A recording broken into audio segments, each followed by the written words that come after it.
Welcome, everyone. I am calling the meeting to order. And before we start our regular business as well as the pledge, I want to welcome the fifth grade honor chorus who will be singing a selection for us to start our meeting off in celebration of Black History Month.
Here, you sit with Ramona. You come here.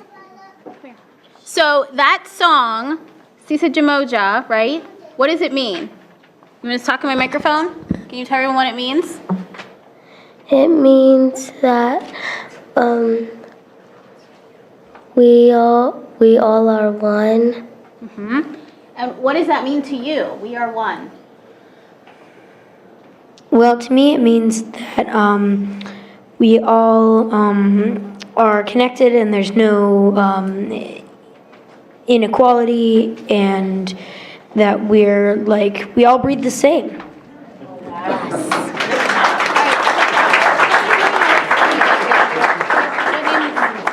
My name is Isaac. What? It's okay. Go ahead. Nope. It's going to go. My name is Isaac Petcher, and I go to Columbus Gifted Academy. My name is Nadia Brown, and I go to Fairmore Elementary. Thank you. You can go stand back. You guys are going to start the pledge. Weren't our students wonderful? I am actually going to have them now start the Pledge of Allegiance for us, so if everyone will stand.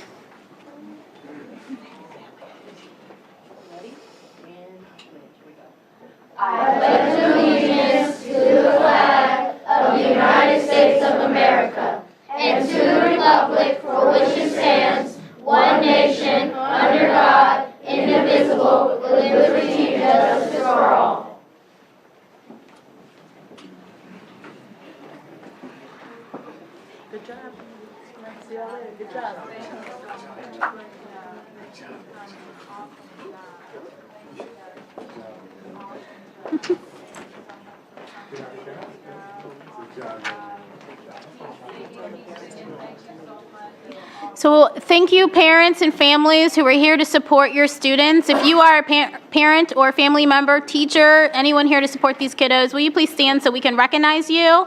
Thank you so much for bringing your students down here this evening. And while we would love for you to stick around, you also may leave at this point. Make sure that your kiddos get some good dinner and get their homework done and ready for school tomorrow. We appreciate you all very much. Board members, we have been given the agenda prior to being here today. Thank you, Misty. Will you please call the roll? President Adair. Present. Ms. Beckerly. Present. Mr. Brown. Here. Mr. Cole. Here. Dr. Pierce. Present. Mr. Ragland. Here. Vice President Reyes. Here. We have a quorum. Thank you so much. Now we will adopt the agenda. To review, we have board recognition. We have public comment this evening, which at this point we have no speakers. We will also hear executive reports from our direct reports. We have some board matters. We will go into executive session, and then we will come back out and do the consent agenda, and then have some board announcements, including Black History Month presentation. Is there a motion to approve the agenda? So moved. Any discussion? Please call the roll. President Adair. Yes. Ms. Beckerly. Yes. Mr. Brown. Yes. Mr. Cole. Yes. Dr. Pierce. Yes. Mr. Ragland. Yes. Vice President Reyes. Yes. Motion carries. Thank you. We do have a board resolution, or recognition, I'm sorry, and I will turn it over to Board Member Cole. Thank you, Madam President. I should have my readers out already. All right. Madam President, it's my honor to recognize February as Career and Technical Education Month. Whereas February is recognized as National Career and Technical Education Month, and whereas Career and Technical Education offers students the opportunity to gain the academic, technical, and employable skills necessary for true career readiness and graduation, by the way. Whereas students in career and technical education programs participate in authentic, meaningful experiences that improve the quality of their education and increase their engagement and achievement. And whereas career and technical education provides students with career exploration opportunities earlier in their educational experiences, which enables them to make informed and beneficial decisions about their academic coursework and pursue established programs of study and career pathways. And whereas leaders from business and industry nationwide report increasing challenges related to addressing the skills gap in connecting qualified professionals with available careers in critical and growing CTE-related fields, including healthcare, energy, advanced manufacturing, and information technology. And whereas career and technical education prepares students for these and other fulfilling careers by offering integrated programs of study that link secondary and post-secondary education and lead to the attainment of industry-recognized credentials. Now therefore be it resolved that the Columbus School Board of Education hereby recognizes February as Career and Technical Education Month, and be it further resolved that the Board of Education urges all Columbus residents to become familiar with the services and benefits offered by the career and technical education programs in our district and to support and participate in these programs to enhance their individual skills and productivity. Madam President? The motion? Second. Any discussion? Please call the roll. Ms. Beckerly? Yes. Mr. Brown? Yes. Mr. Cole? Yes. Dr. Pierce? Yes. Mr. Ragland? Yes. Vice President Reyes? Yes. President Adair? Yes. Motion carries. And we have lots of members from our team here, so why don't you come on up? And I won't, no one's moving. Come on up. I will say that I was actually out at Fort Hays this past week, where we have a lot of interest from a lot of people in our career technical programs. We had a visit from the Lieutenant Governor. He came and toured, and we have senators and we have other people who are coming. And I will say I was thoroughly impressed with our program, with our students, with all of your work and and your dedication to this program. So, do you want to say anything, Mr. Cole? Absolutely. Thank you, Madam President. I just, again, want to congratulate the yeoman's work that you all do and the professional skills and abilities that you bring every day and share with our youngsters. They were a stellar, awesome group of folks who, as Madam President said, welcomed the Lieutenant Governor. 2 weeks prior to that, we had the opportunity to welcome Congressman Balderson. We hope the opportunity to have Senator Portman join us as well. And I don't just want to acknowledge Fort Hays, I also want to acknowledge our downtown high school as well for their stellar leadership. Give them a hand, please.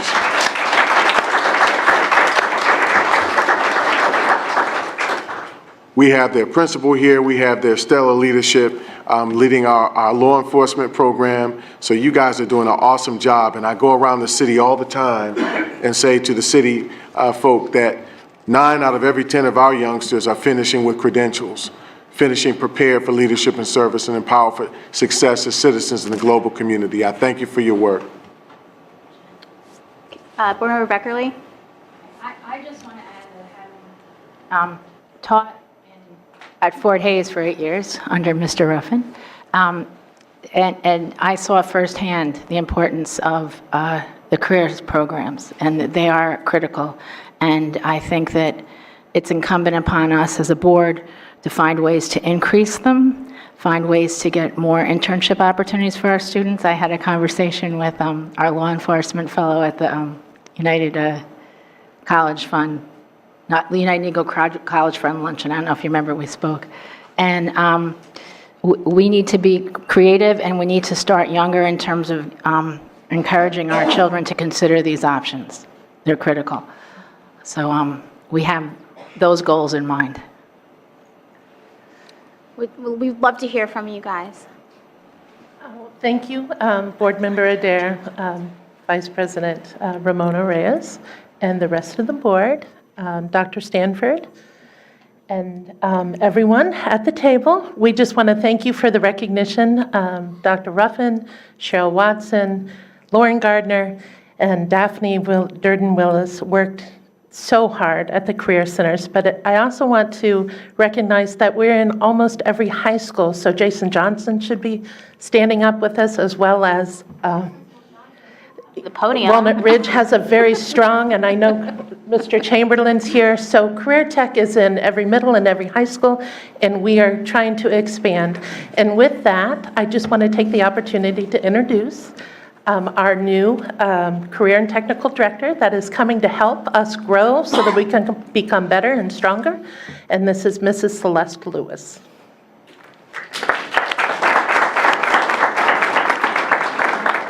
Good evening, board members and people in the gallery behind me.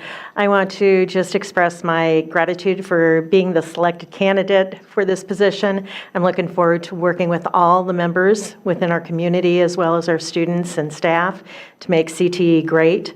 It is a wonderful program offering so much to our students to give them hope for their future and moving ahead without the kind of debt that sometimes they can incur. And so we offer them those opportunities, and we want to make them known and give those opportunities to our students by offering larger and more capacity programs. So you'll be seeing a lot of us maybe at board hearings and things of the nature. So look forward to that and appreciate your support always. Thank you. Mr. Brown. Yes, just briefly. I want to echo everything that's been said. I love that we are doing career and technical education. It's so important for all of our kids and for their families, and we need to do more. And I think that in a district like ours in particular, there are so many opportunities. I grew up with vocational education, both while I was a student and then 15 years as a board member of a district that did a great deal of what was then called vocational education. And, it provides so many opportunities, none of which are set in stone. They're not mutually exclusive as people once thought they were. College and career, you can, start down a career path and get your college at the same time, sometimes paid for by your employer. The trades are just in desperate shape for new blood. They're careers that pay well, and they're getting older. Their members are dwindling in number and aging, and they'd love to have students who can get into the careers, make really good living, and be able to do other things. So, whatever you need to be able to continue to build and expand and demonstrate to families the opportunities and the importance, please let us know. Thank you for everything you do. Thank you. Board Member Cole is now going to present you with the resolution. Do you want to talk?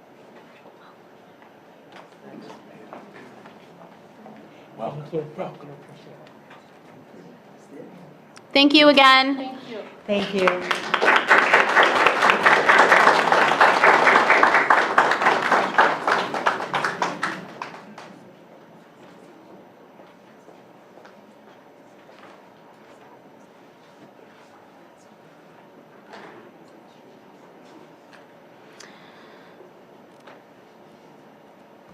We have no one signed up for public comment this evening, so we will go ahead and move into the executive reports.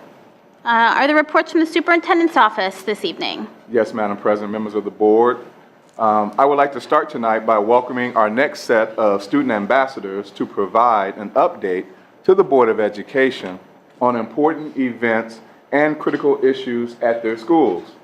During each regular business meeting, through the end of the school year, Dr. Dixon is inviting student ambassadors from 2 of our schools to speak publicly before the board about their programs. At the last meeting, we began this new addition to the superintendent's report by hearing from student ambassadors representing Columbus Downtown High School and Walnut Ridge High School. Tonight, we will hear from the ambassadors from East High School and Northland High School. I would like to welcome to the podium the student ambassadors from East High School, Deviante Benjamin and Jayana King. Also, Assistant Principal Patrice DeBose is also here tonight to represent the East High School Tigers.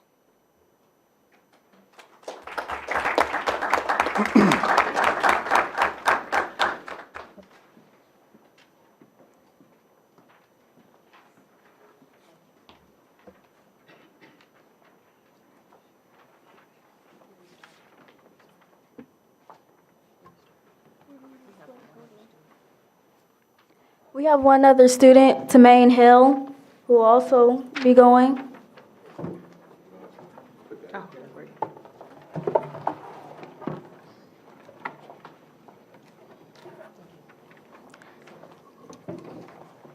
Hello, my name is Daviante Benjamin, and I represent East High School, a health science academy.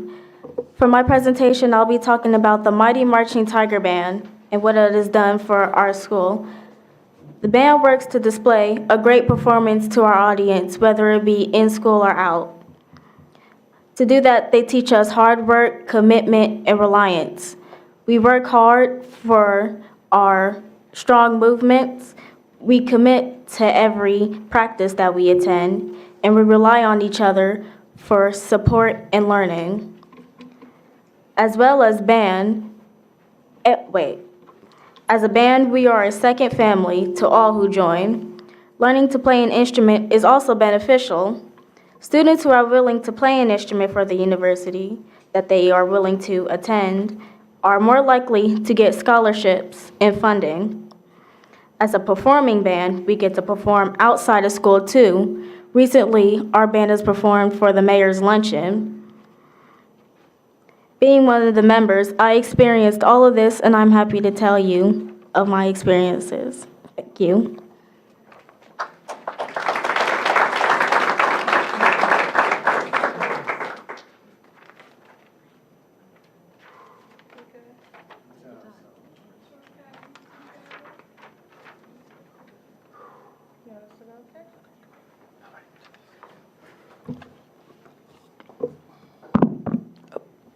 Hello, my name is Tamaine Hill. Okay, good evening, everyone. My name is Tamaine Hill. I may be known by Tamaine Hilly Washawn Hill, but yeah. Anyway, I am an 11th grade student of East High School. I've been at this school since freshman year of 2017. I met my new IEP teachers from East High School named Ms. Saunders, Ms. Thompson, Ms. Kobach, and Ms. Boyd. They were amazing teachers since 9th grade and 10th grade, until Ms. Boyd had to leave to a new school in the end of 2018 and 2019. My other favorite teachers are in art class with Ms. Counts and Mr. Schwab. And my music teacher is Miss Woods and Mr. Zimmerman. I remember that I made some old and new friends during my freshman year. I did one sport activity. It was bowling. I've been doing bowling for 3 years, and the bowling team was Miss Woods. That's our coach. I was only a freshman who went to the bowling tournament during 2018. And yeah, it was all right. In 10th grade, I joined the Mighty Marching Tiger Band as a saxophone player and went to homecoming for the first time. During my second year of bowling, I asked my good friend Anthony Jones to join me in the bowling season together. In 11th grade, that's where we are right now, I got myself into Fort Hays Career Center for filmmaking, TV, video production. And I started to love it. And now I started to join the National Honor Society, and I became a student ambassador of East High School. And now all that I have left is 12th grade of 2021. I just wanted to say Thank you. Thank you very much. To the staff of and the teachers of East High School, I have my thanks for having a wonderful year with you all.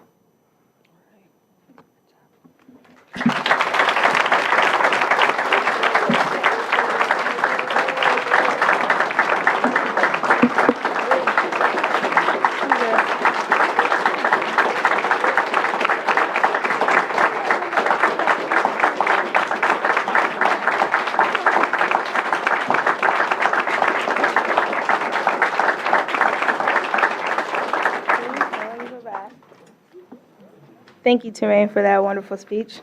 Hello, everyone. My name is Gianna King, and I am the Senior Student Ambassador for East High School. There's a million things I could say when it comes to my school, but today I would like to focus on the teachers. I've been at East for 2 years, and throughout that time, I've built very strong relationships with multiple teachers. When you think of a teacher, you think of a person who has a degree and stands in front of a classroom for an hour or so talking about things that might not be relevant to anything going in life. But not at East. The teachers here do more than just teach.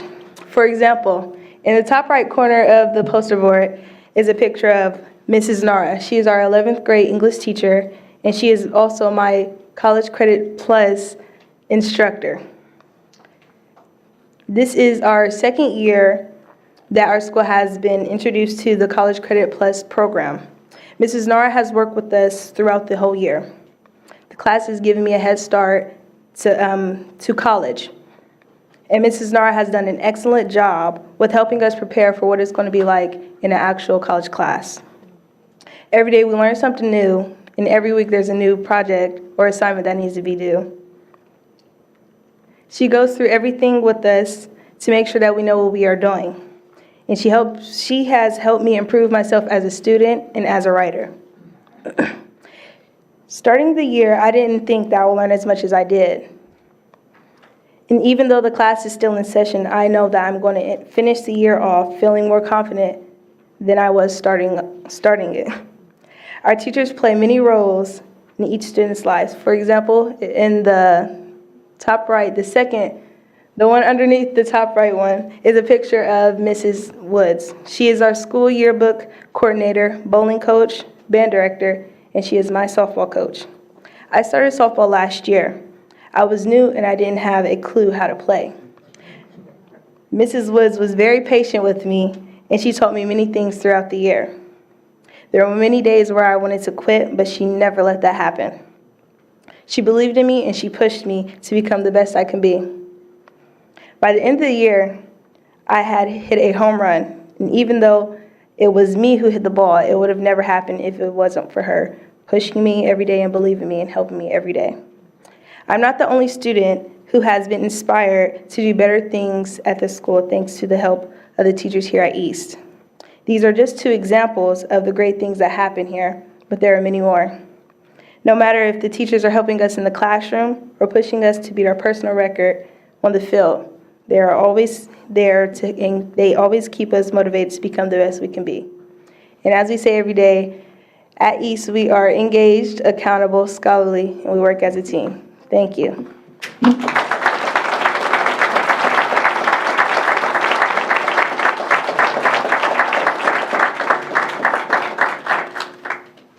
Thank you so much, Mighty Tigers of East High School, for your presentation. I would like to now welcome the student ambassadors from Northland High School, Alonzo Wah, Fatima Henderson Bernard, and Francisca Akotua. Akotua. Thank you. Thank you very much for correcting me.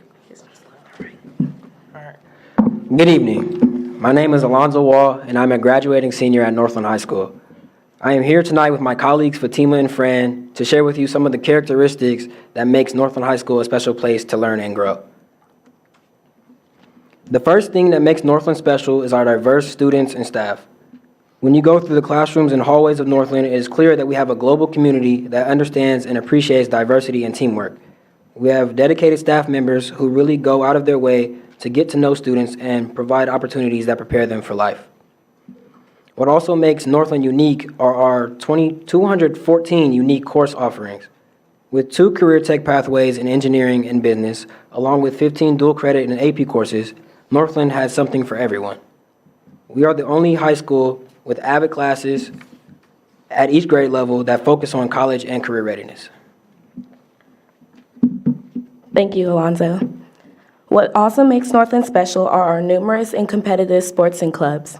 I'm a proud member of the 4-time defending City League Championship girls track and field team.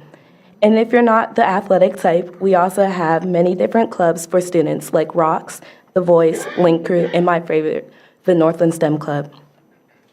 Our award-winning STEM Club participates in local, regional, and national competitions each year, and we volunteer at several community events like the National Children's Day, the Ohio State Fair, and the Invention Convention. In just 4 weeks, 30 members of our STEM Club will travel to San Antonio, Texas, to compete in 5 different areas at the National Society of Black Engineers Conference. If you would like to support our STEM Club in any way, you can see our principal, Mr. Johnson, for more information.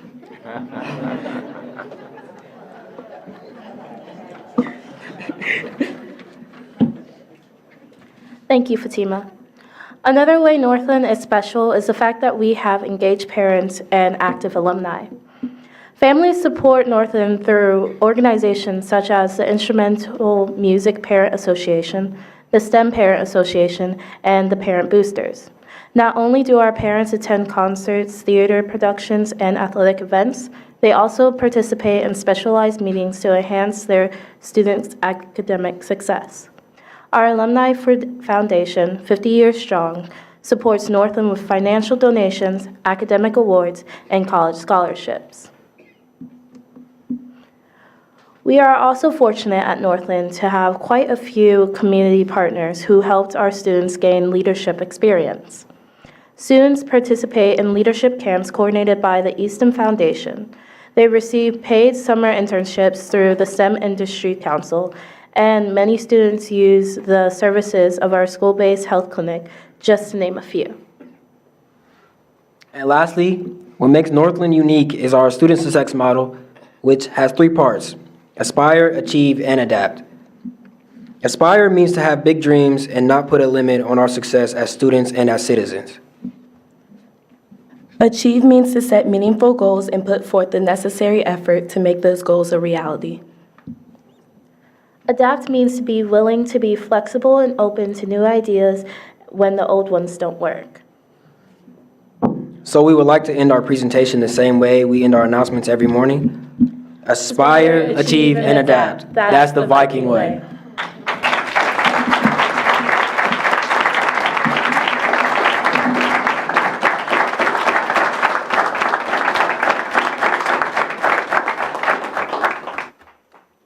Thank you very, very much, student ambassadors. Again, Assistant Principal DuBose and Principal Johnson, thank you for your leadership in the buildings with our students and making a difference in their lives the way you have. Are there any parents or family members that are here with the students? If you could stand up and be recognized, that'd be awesome.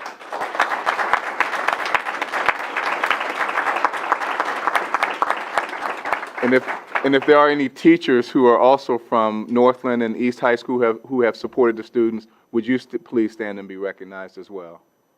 I know I saw one person from East who's... yeah. So again, thank you very, very much, student ambassadors. We are proud to have you speak at our board members, board meetings, to our board members, and we look forward to hearing from your classmates all across the district in the coming weeks. Next up, board members, is our LEDE presentation. I would like to welcome the members of our operations and legal team to present on our community inclusion policy and the district's work with local and economically disadvantaged enterprises, or as we like to refer to them, our LEDE vendors. The Community Inclusion Policy, as adopted by the Columbus Board of Education, is intended to encourage diversity and inclusion in district contracting and procurement by ensuring the fair and equitable participation of local businesses owned by socially and economically disadvantaged individuals. I will now turn tonight's presentation over to Chief Operating Officer Maurice Odom and the team to tell you more about the program. Thank you, Dr. Stanford.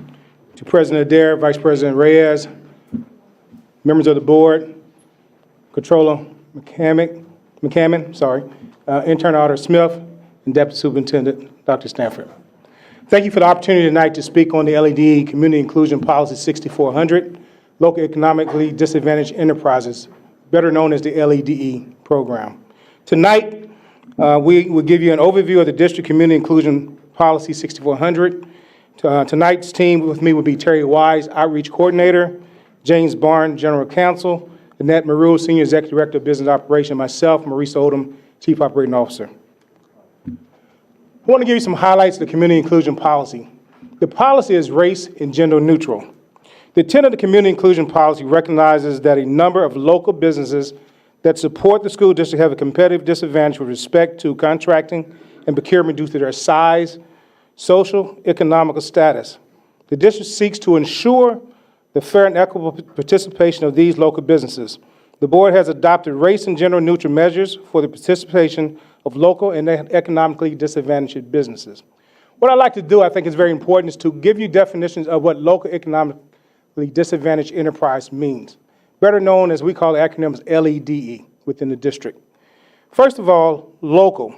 Local is a company, must be in business at least 1 year, and principal place of business is within Franklin County, or more than 50% of its full-time employees resides within the boundaries of the school district. If the company is outside of Franklin County, 50% of the employees must reside within the school boundaries. If a company fall outside the school boundaries, they must present proof of payroll records to validate if they're selected for business within Columbus City Schools, proving they have 50% of their employees within the school boundaries. Economically disadvantaged. It means with respect to enterprise, 51% of business owners must own and control the social and economically disadvantaged individuals and personal net worth determined as disadvantaged by the Federal U.S. Small Business Association. So basically, they must have a net worth by the Small Business Association of $750,000 or less. Enterprise. Enterprise is a sole proprietorship, partnership, company, corporation, or joint venture that has been in business at least 1 year and meet certain size standards established by the Federal United States Small Business Association regulations. So that encompasses local economic disadvantaged enterprise. I want to talk a little bit about good faith efforts to engage LEDE companies. Contractors are required to use good faith efforts to locate and engage LEDs which are ready, willing, and able, and ensure they have a fair and equitable opportunity to participate in contract and procurement activities within the school district. Good faith effort guidelines are posted on the district website, include all district solicitations, and discussed at pre-solicitation meetings. Now I would like to turn the podium over to Terry Wise to talk about Community Inclusion Policy 6400.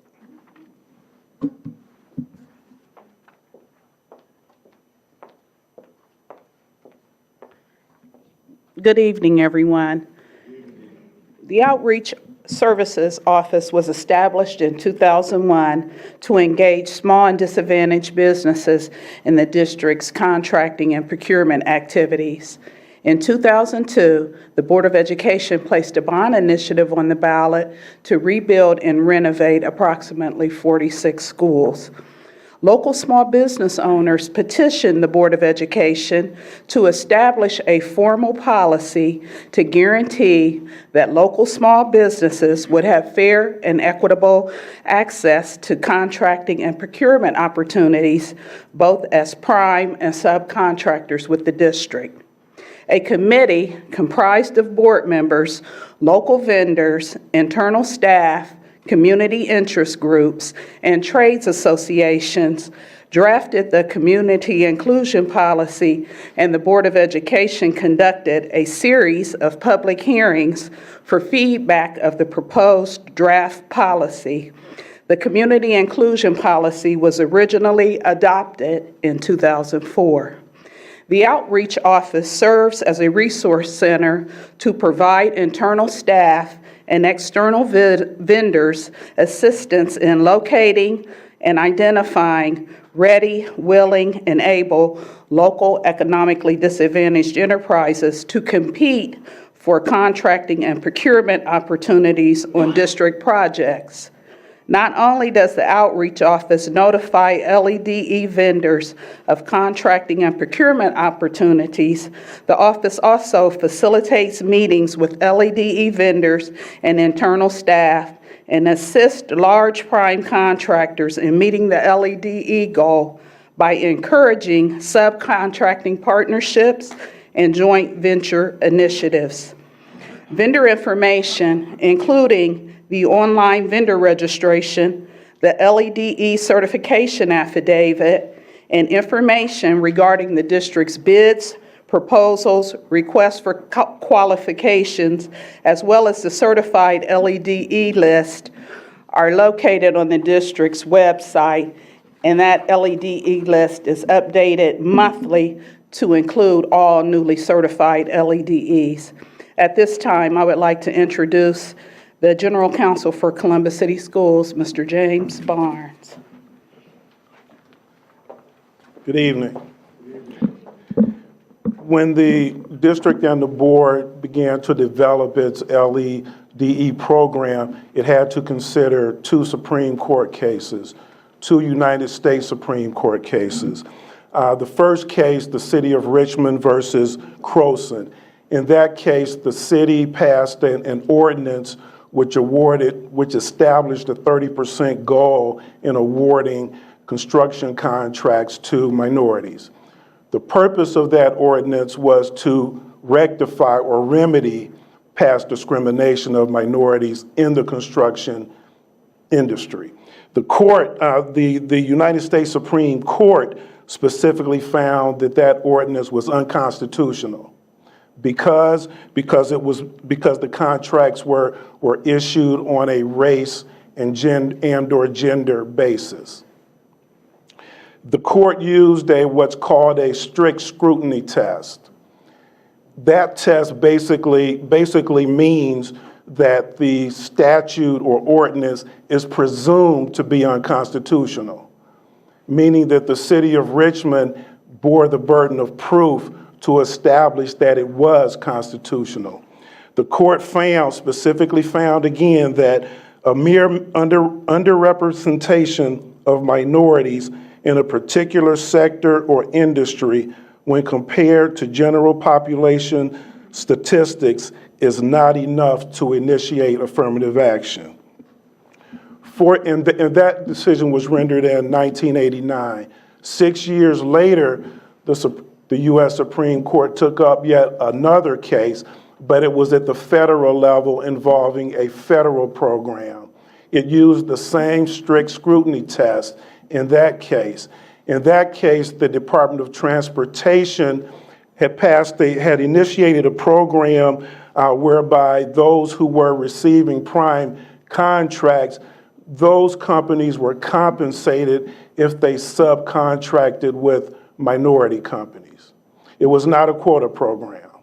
But the court specifically found that, again, the U.S. government could not use race-based or gender-based programs to remedy past discrimination.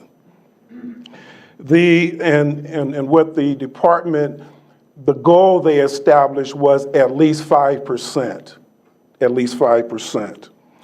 And Adoran, the federal case arising from the U.S. Department of Transportation, applies to any classification that makes race or ethnicity or gender a basis for decision-making.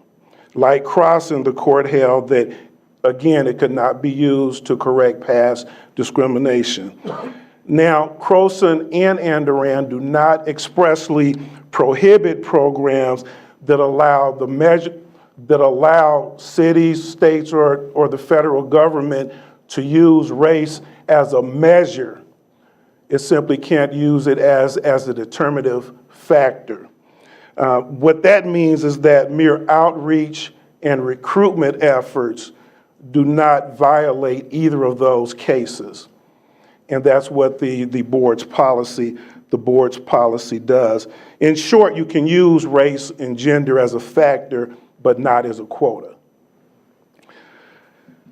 The board's policy 6400 specifically reads, this LEDE statement seeks to achieve the goal of awarding to LEDE school district contracts and procurements which represent at least 20% of all dollars spent on an annual basis by the school district for contracting and procurement purposes. It's important that your policy does not mandate or establish a quota.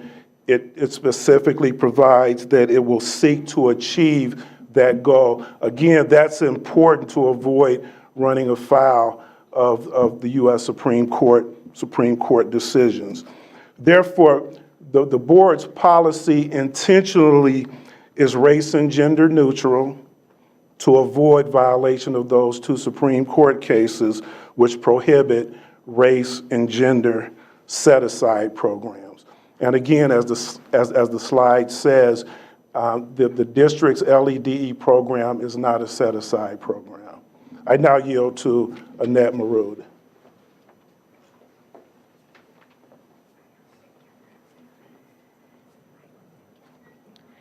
Purchasing guidelines are established by Policy 6320.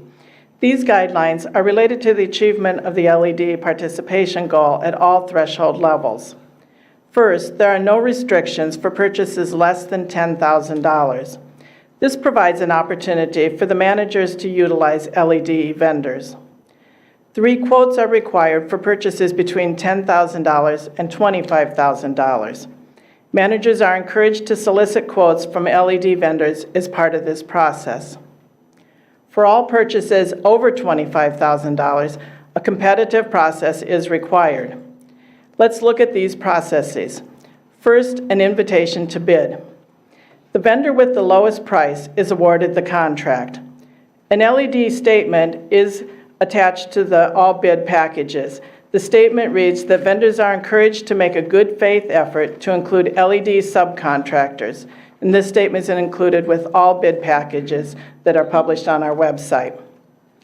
When a request for proposal or request for qualifications is used, the vendor that provides the best value for the district is selected. As part of the scoring process, points are awarded for LED participation. As stated in Policy 6440, cooperative purchasing may result in savings to the district. The district belongs to several purchasing cooperatives, including state term contracts and master maintenance agreements. LED vendors may be included in these purchasing cooperatives either as a prime vendor or as a subcontractor to primes that are chosen through a cooperative. A single source or sole source vendor is chosen because they are uniquely qualified to provide goods or services. The district chooses a single source vendor over other vendors that provide similar goods or services based on factors such as warranty maintenance, standardization, or the cost that would be incurred if we change suppliers. A sole source vendor is the only vendor capable of providing services, such as a vendor for utilities or the U.S. Postal Service for postage. I'm now going to turn the presentation over to Mr. Oldham to discuss the progress that the district has made towards achieving our LED goals. Thank you, Annette. So what you have before you is the LED spent over a 6-year period. It's kind of that period of time is from fiscal year 14, which covers the period of 2013-14 all the way up till the period of 2018-19. What you see before you in the period of 2013-14 we were at 6.7% LED participation. If you look at that trend, you see it's an upward trend. In 2017-18, we were at 19.5% LED spend, and this past year, at fiscal year 19, we're at 15% spend. One of the things I want to show in the next slide about that, this is the actual dollar spent in those slides that you see. And what I want to point out to you in slide fiscal year 17-18, where we was at 19.5%, that spend was about $19.9 million that particular year. That's the 2000 fiscal year 18. This year, when we went down to 15%, that physical spend there was $19.1 million. And so again, even though the percent went down, the dollar amount stayed in the $19 million mark. But I just wanted to point that out, and I want to talk about some of the things that we're doing as a district and have been doing as a district to sustain and continue to grow our program. We use, as Annette already talked about, a selection-based criteria for LED participation. We've increased the participation in the scoring from 10% to 20% for LED participation. We provide vendors more times between vendors' meetings, question and answer period, to respond to deadline, and also to build relationships with primes and subcontractor vendors. We continue to have, within the district, greater focus on school-based businesses. We continue to participate in various small business events. The district hosts procurement fairs for all certified LEDE to meet key decision makers, various department heads within business operations and throughout the district. These are just a few of the things that we do to try to continue to increase our LED participation. The other thing we do, and I think is very important, is we have individual one-on-one meetings with staff, as well as we have one-on-one meetings with individual organizations. I think that's important, because one of the things we try to do is build relationships and try to sustain the program as we move forward. So I just wanted to share those numbers with you to show where we're at. That concludes the LED report, and I was asking any questions that you may have. And I will ask my team to join me back as well. Before we get questions from the board had asked for this presentation, so I want to thank the superintendent's office for that. And just to kind of let the public know, we asked for it because we feel that it is an important topic, and it goes along with us working on bigger issues of equity for our families and for our district. And so we wanted this to kind of level set us to understand what it is that we need to do. And the board will be moving forward and looking at this policy in a more holistic and strategic way very soon. So I just kind of want to level set the audience to let you know where we're going and why we've asked for this. And now I will see if there's questions from the board. Mr. Cole. Thank you, Madam President. Thank you for the presentation. And again, this is something that has been of considerable interest and priority for us for some years now. But to that effect, as we talk about equity and capacity building, I'm interested in knowing a bit more about how we can expand that within the department itself. How do we grow capacity within this department to be able to identify other LEDEs, be able to help them assist doing more expenditure activities with us, and more importantly, how do we continue to report that out on a committee level, possibly FAC or somewhere else. But the first question is, how do we grow capacity? How do we invest in growing capacity within our organization to identify these types of entities? I think it's very, to President Dare, to Board Member McCall, I think that's a very great question. And I think it's important as we as an organization continue to look at our data that we have and making sure that as we look at growing the capacity, we tie it back to the strategic plan and look at how, when we look at a staffing model, where we want to grow this program. Right now in the department, as we all know, it's no secret, it's a Department of One outreach program. And so therefore, we need to look at and strategize on what is the best approach and what that number look like to grow with our strategy that ties back into the strategic plan. So the reason why I answer the question in that manner, I'm not one who like just throw out a number of 5, 6, 7 people. I think it's important to be very strategic about it. And I think it's important to tie it back into where are we trying to move the program, to tie it into our strategic goals, but also to make sure it's something that we can sustain over time. Okay, so has that conversation been had with the superintendent? And more importantly, are we looking at budgeting that at this point? What those implications could possibly be, what those assumptions could possibly be? Madam President, to Mr. Cole, those conversations really have not started in earnest yet because, as you well know, we're in a visioning process now with the Portrait of a Graduate, and then we will soon have the results of the curriculum audit with PDK, and it will be at that point in time where the district will then engage in a more robust strategic planning process that will then produce that sort of outcome that we can then begin to align all of our programs to make sure that all of our programs are aligned to our priorities and the focus that we have as a district, and that is our students. Thank you for that, Mr. Deputy Superintendent. I just want to echo my board president and my other colleagues I've had in private and public conversation with in saying that this is a priority. Yes. And we definitely want to look at how we can possibly at least identify some assumptions of capacity expansion in that area. Board Member Beckerly? Question for Mr. Barnes. How does the Supreme Court come down on local set-asides that have nothing to do with race or gender? Can we have more teeth in those sorts of set-asides? Well, I think the court treats discrimination as discrimination. So it really doesn't matter. Mr. Ragland? I have several questions. When you disaggregate the spend, who are these contracts going to? Where's the money going specifically?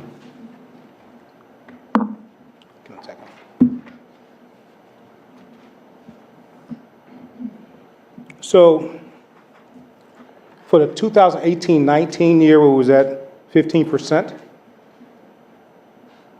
And the categories that we have in our program is African American, total spend was $10.3 million, 53.7% of the spend. Asian Pacific, total $28,841 for 0.02% of the spend. Caucasian, $5.7 million for 29.8% of the spend. Disadvantaged businesses, $778,139 for 4.1% of the spend. Female, $445,700 for 2.3% of the spend.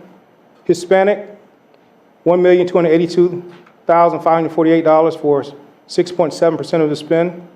Indian subcontinent, $24,407 for 2.7% of the spend. Native American, $7,738. And U.S. small business, 8A, $103,860 for 0.5%, for a total spend of $19,192,017.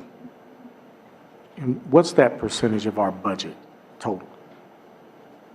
Of the whole district budget? Yes, sir. I have to come back with that number. I don't have that with me tonight, sir. So,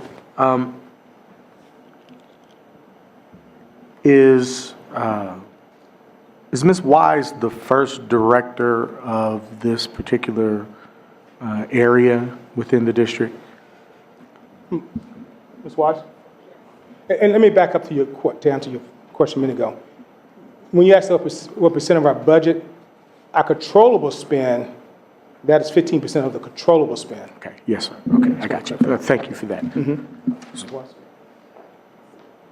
So as far as the department is concerned, is Ms. Wise the first director of the department? Yes, I assumed the position when the position was created back in 2001. 2009? One? As outreach coordinator, supervisor A260. Okay. And so you've been a department of one for 19 years? Yes. Okay. A part of my concern is that when there needs to be increases in spending of this nature with particular businesses. It's typically a matter of will. It's not necessarily about the policy in and of itself. It's about the leadership of the institution demanding that results come to bear. She's been a Department of One for 19 years. Now, we can go backwards and forwards and say that we're visioning and doing all of these other things over and over and over and over again. And what happens is time goes on, other things become priority, and we lose the will to do what we need to do in order to see progress in this area. Now, either we're going to get her some staff now so that she can do the job that is required for us to see success in this area, or we're going to continue to do the same thing that we've always done. For me, again, this comes back to our parents and the poverty that they face on a daily basis and what local actually means to them. And I, for one, don't necessarily have the patience to see things continue the way that they've always continued in this area specifically. Now, when we're talking about capacity building, to your point, Board Member Cole, my question for either Ms. Morud or Mr. Odom is about the bundling of our bids and whether or not we are realizing every opportunity to provide capacity building opportunities for our small businesses through our bids themselves. So are we taking a look at every single bid and unbundling it so that more of our businesses have capacity to get smaller pieces of the pie, so that in the future, they can have grown enough to become bigger players in this game? And what does that process look like? And where can we get better in that? President Adair to Board Member Ragland. We look at bids and try to unbundle as much as possible. And let me give you a couple of examples of that. Recently, probably November, December, we approved a contract for snow plowing. That's a good example of where we look at that bid every year and try to figure out the best way to give multiple vendors opportunities and still get the service that the district needs. So the snow plowing is bid by areas that represent a pretty small number of schools. So the bidder can bid on one or two areas. I think we had one vendor that only bid on one region.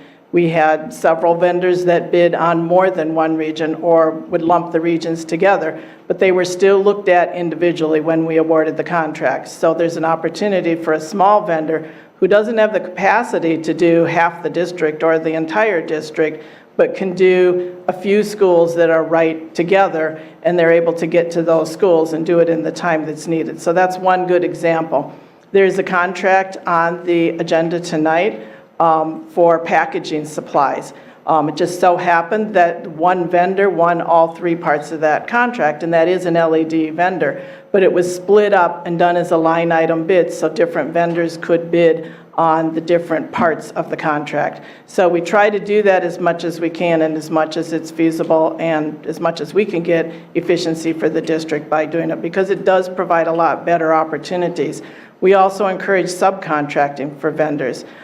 There's a lot of times when, for some reason, a large vendor might be needed, but somebody local can do their printing or can do small parts of it or can do the hauling away of materials if we're doing demo or whatever that might be. So we try to look at that opportunity too, as well as unbundling of bids.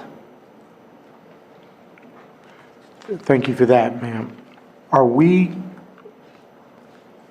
deliberate in linking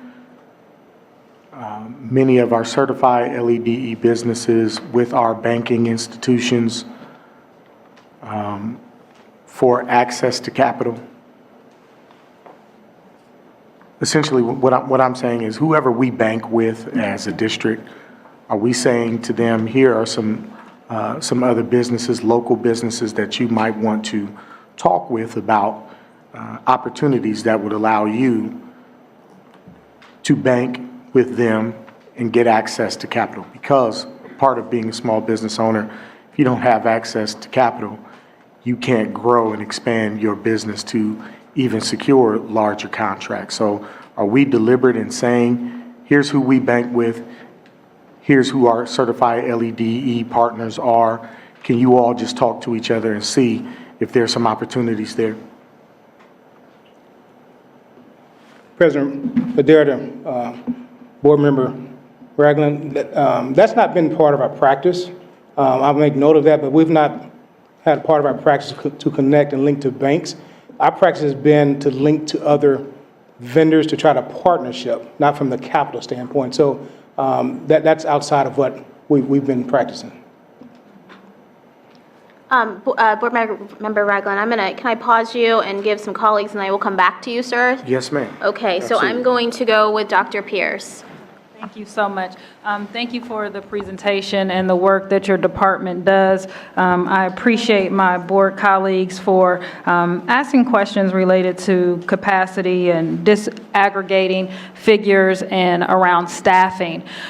But we know the key factor in all of this is, do we have LEDE businesses in our community? How are we in Franklin County, in the city of Columbus, growing minority and disadvantaged businesses? That's the key factor in all of this. Do we have the businesses that can do this type of work? So my question is this.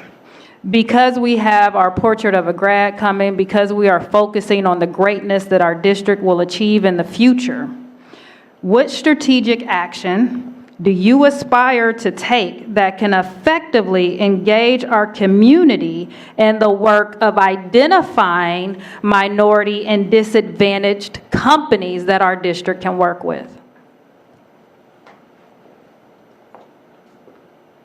President Adair, Board Member Pierce. We had recently put together a collaborative of different small business service providers, such as the City of Columbus, the State of Ohio, who operates the EDGE program, the Small Business Administration, the Central Ohio Transit Authority, Franklin County, their small business program, and we're going to convene a meeting with them in the upcoming weeks to just talk about best practices. They're in a small business collaborative that I currently hold anyway, so I'm going to have them meet with Mr. Odom and Ms. Maru to talk about what they're doing in their respective agencies and some of the challenges that they may face, as well as far as locating small businesses. So I'm looking forward to hosting that meeting for them and getting that necessary feedback from them on how to strengthen not only our program, but their program as well, because really we're serving the same vendor pool and the same vendor community. So another thing that my office has been doing recently is hosting project-specific meetings. When there's a specific project on the horizon, we are coordinating those vendors that have identified themselves to do that scope of work to come to a project-specific meeting, and that way that's the project that's being discussed. And we want to drill down to those businesses to make sure that we don't have people that are there for other things. We want to make sure those project-specific meetings are geared towards whatever RFP or whatever invitation to bid that we have out there, so we can make sure we get the right people in the room to hear what we're looking to contract with. So that's been very helpful. We had one for parent engagement and community engagement, as well as data assessment and leadership team and building team facilitation. And the vendors that were invited to attend that project-specific meeting were vendors that specialized in that type of work. So we want to make sure that when we host things, we're including people that have identified themselves that we can do that work, and here's our resume or our portfolio, and here's what we've done other places. And then just one additional question. Can you just speak to how have you connected with grassroots organizations such as the NAACP, our Bhutanese Nepali Community Center, to also recruit minority and disadvantaged businesses to work with our district? Well, I attend different vendor fairs and different small business collaboratives, some of them hosted by many grassroots organizations. I know several years ago, I had the opportunity to meet with the neighborhood associations and different things across the city to talk about the LEDE business owners that might be in the constituency that they serve.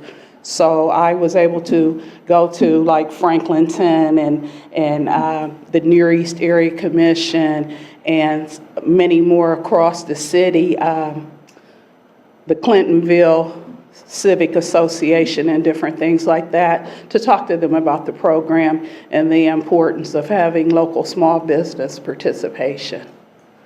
Thank you. Board Member Brown? Thank you. I appreciate the work that you're all doing. As I think you're hearing from the board, this is an area, these are issues that are very important to all of us. And you know, yes, you know, the graph and other information showed that we've improved. You know, and even looking at this last year with a small decline on a percentage basis, you know, we're continuing to move in the right direction, and we need to do that.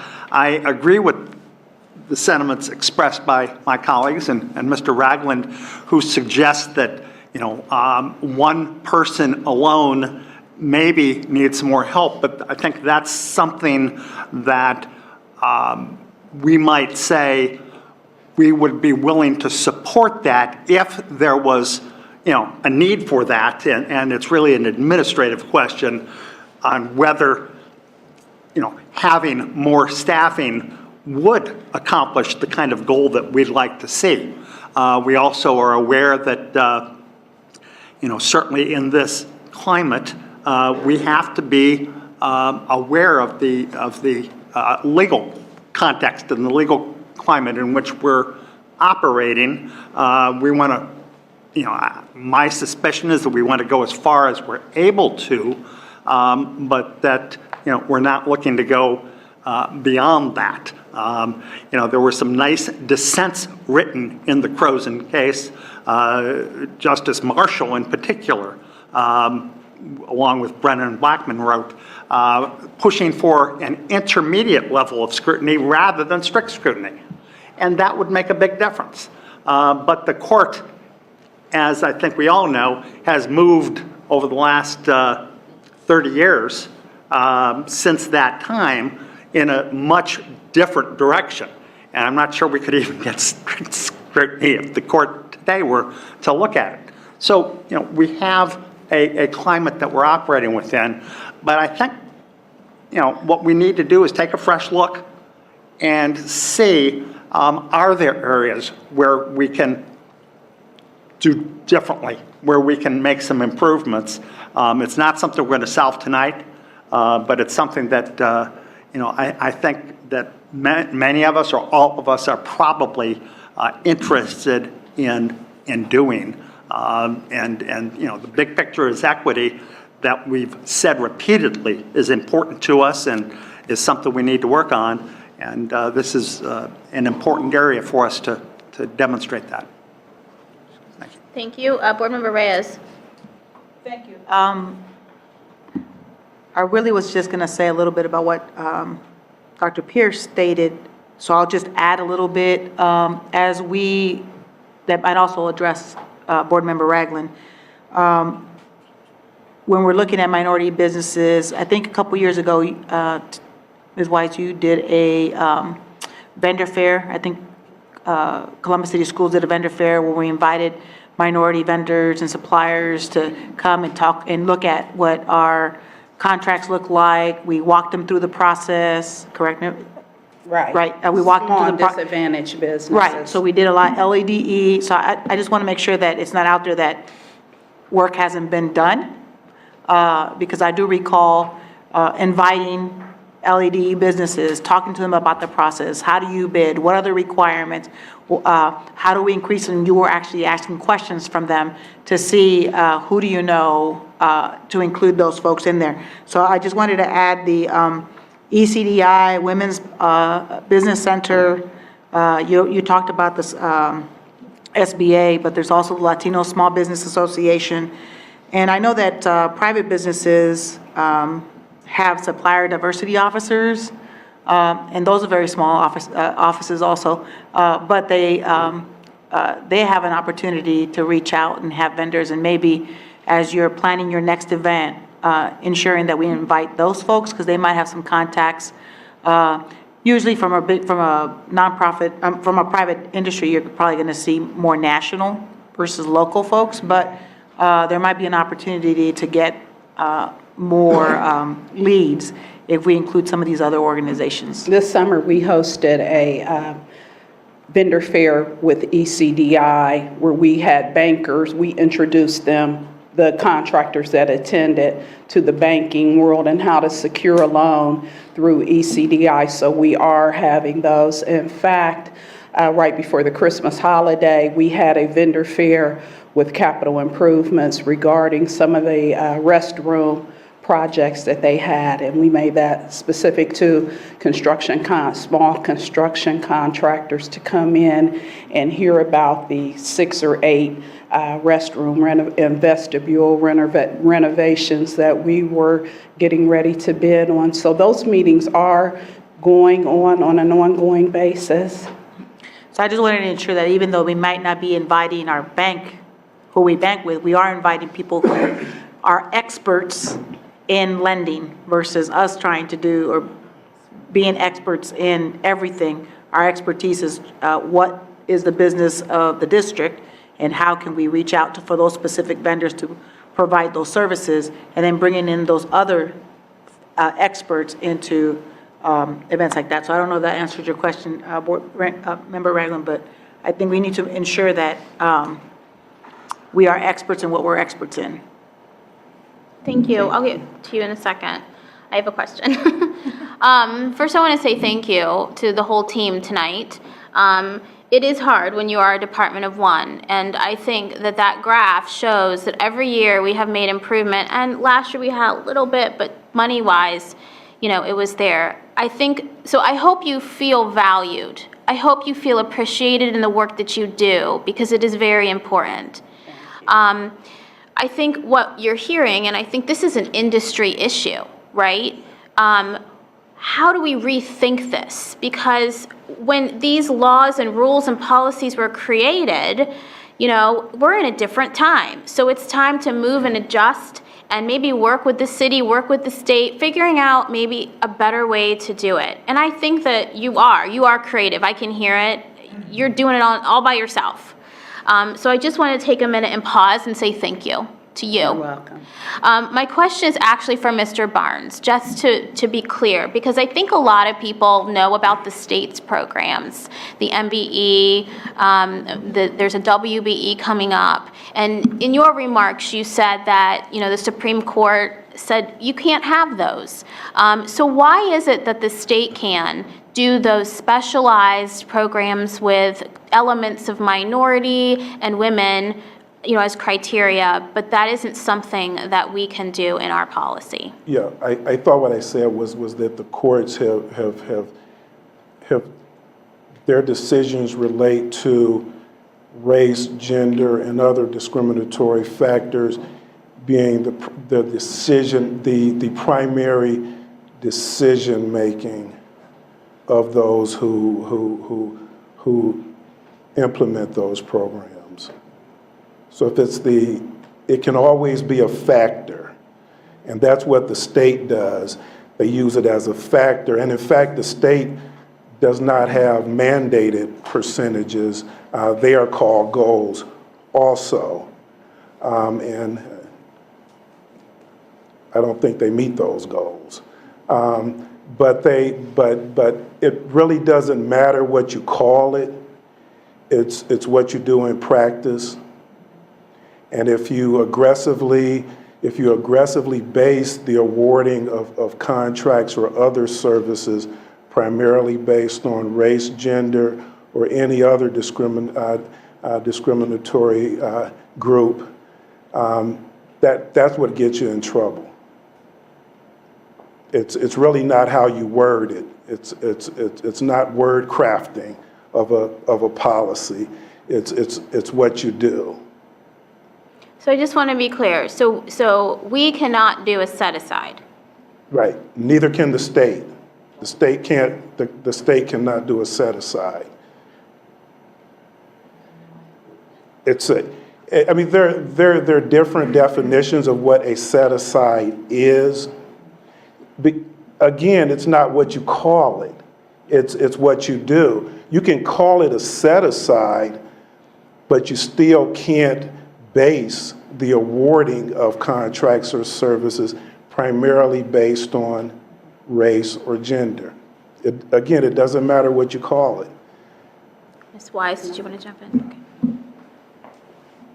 In 1980, Judge Graham ruled the construction set-aside program as unconstitutional, but upheld the goods and services portion of the state's program, which is 15% set aside.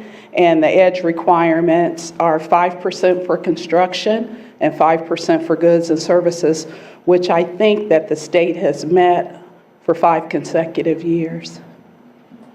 Okay, thank you for that. Just to clarify, because there are a lot of programs, and we call, like to your point, we call them different things and we use these words. And I think it's important for the board and the public to kind of understand when you're hearing them, what it actually means. So thank you for your patience, Board Member Ragland. Coming back to you to see if you have additional questions. Yes, certainly. I do want to answer Board Member Vice President Reyes's question of me. I do think it is important that our banking institution do that work. I'm not asking for the district to do it. I'm asking for the district to be the linkage coordinator, if you will, between the businesses and our banking institution. There's a lot of money in that bank that we're using, and so that's a relationship. They're not doing us a favor. And so there's a two-way street to every relationship. So there's some things that we can ask of them that they are experts in, that they may be able to help us. So yeah, as I agree with you, our strategic partners outside of a banking institution are very important. But yes, I think we should be deliberate in asking our financial institution to do that type of work with some folks where we feel we want to see some improvements in some areas. Because not a lot of governmental entities do that. That's one of the problems with capacity building that I have, is that we don't do everything that we can. We do enough just to keep the masses from burning the house down. That's what we do. We do enough so everybody can shut up. We don't go above and beyond to do the work so businesses like these can move forward. We stop right at the moment where everybody takes a breath and says, okay, we don't have folks standing outside with pitchforks. And that's a part of the problem. And it does trickle down into the homes of our families. That's where it's manifested, because our parents aren't getting jobs because our businesses aren't growing. And so that's what's important to me. The one thing I would like to see, if possible, could you all come back to us with examples of, and I hate to put more work on you, Ms. Wise, But I would like to see examples of school districts specifically from around the country that are doing this better than we are. And let me know what within their departments, what type of infrastructure that they may have, what type of policies that they are implementing, what type of practices that they have going on, so that that may be something that we could look at as we strive to improve. We talk a lot around this table about Council of Great City Schools and some of these other institutions where we are working very diligently with our partners from around the country. This also should be an area of focus as we look to them for best practices. And I would hope that an increase of staff for Ms. Wise would allow for her to do those types of things from a managerial level that we would expect from a department head that has people under her that can do the day-to-day work that this requires. My one last question is regarding the software that the district purchased for Ms. Wise. I believe it was a year or so ago. From my understanding, it was going to take at least a year in order to be fully implemented within the district. That's supposed to help her do her job a bit more efficiently. I'd like a little bit of an update from you, Ms. Wise, on where we are with that software. I know when I visited you last, we were on the phone with the folks, I believe they were from Arizona, and spent about an hour with them talking about the implementation and at a granular level, how it was coming on board and how it would benefit the district and your job specifically. Can you update us on where we are with that and what you might need in order to kind of close that up and really get things going? Thank you, President Adair, Board Member Ragland. Yes, we did. They were out of Arizona, but they did have a 45% LEDE component to that particular contract. We have entered the contracts that we are tracking, as well as a small purchase spend analysis report. We have our contract managers assigned to those within the various departments. And we are coming on the close of having the weekly meetings from the vendor, and we will be turned over to an account manager probably the first part of March. I had a conference call with them earlier today, so we are finalizing and putting the final touches on the software program where we'll be able to track our LEDE vendors in real time, both in large expenditures as well as small. And I did want to say something about the numbers, how the numbers had declined and went back up. We do have to take into consideration that once we had ended the building program with the last 3 buildings, which was Afrocentric, the Spanish immersion, and the French school, so operations and academics started doing the heavy lifting on that because we didn't have the building program any longer to feed into those numbers. So we put out a full court press within operations and within academics to lift those numbers up, and that's why you see they dipped down after Afrocentric, which I think was the last school that was, built, and then they started to come up as we drove the message down to operations and academic achievement to help reach that goal number. Thank you. So board members have so many more questions to ask you. And here's the thing. We already know we have this scheduled for a lot deeper discussion. And the point of that is to, at our level, ensure that the policy and governance that we have in place around this is strong enough to do the things that you need to do. So this is going to be another group discussion where we will dig deeper. We will figure out more strategically what it is you guys want to do, what you think we can do. Think outside the box. Let's be bold. And then we will take a look at the policy to ensure that we are able to accomplish it, and if necessary, make changes under the law that we can. So that will be the next steps for this. Now, saying that, did anyone else have a burning question they just had? Okay, Board Member Brown. It's not a question, it's just a comment. Okay.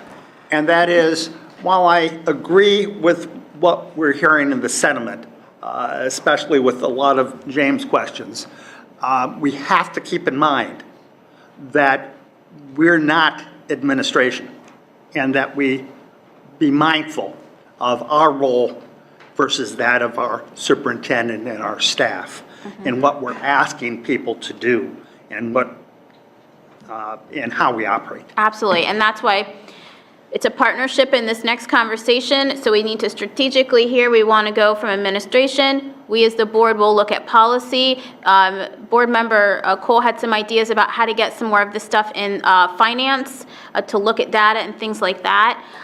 So this is important. This is how we have to work. We got to work holistically together, right? Break down our teams. I'm really excited about what I saw here today. We had cross teams. I really love that.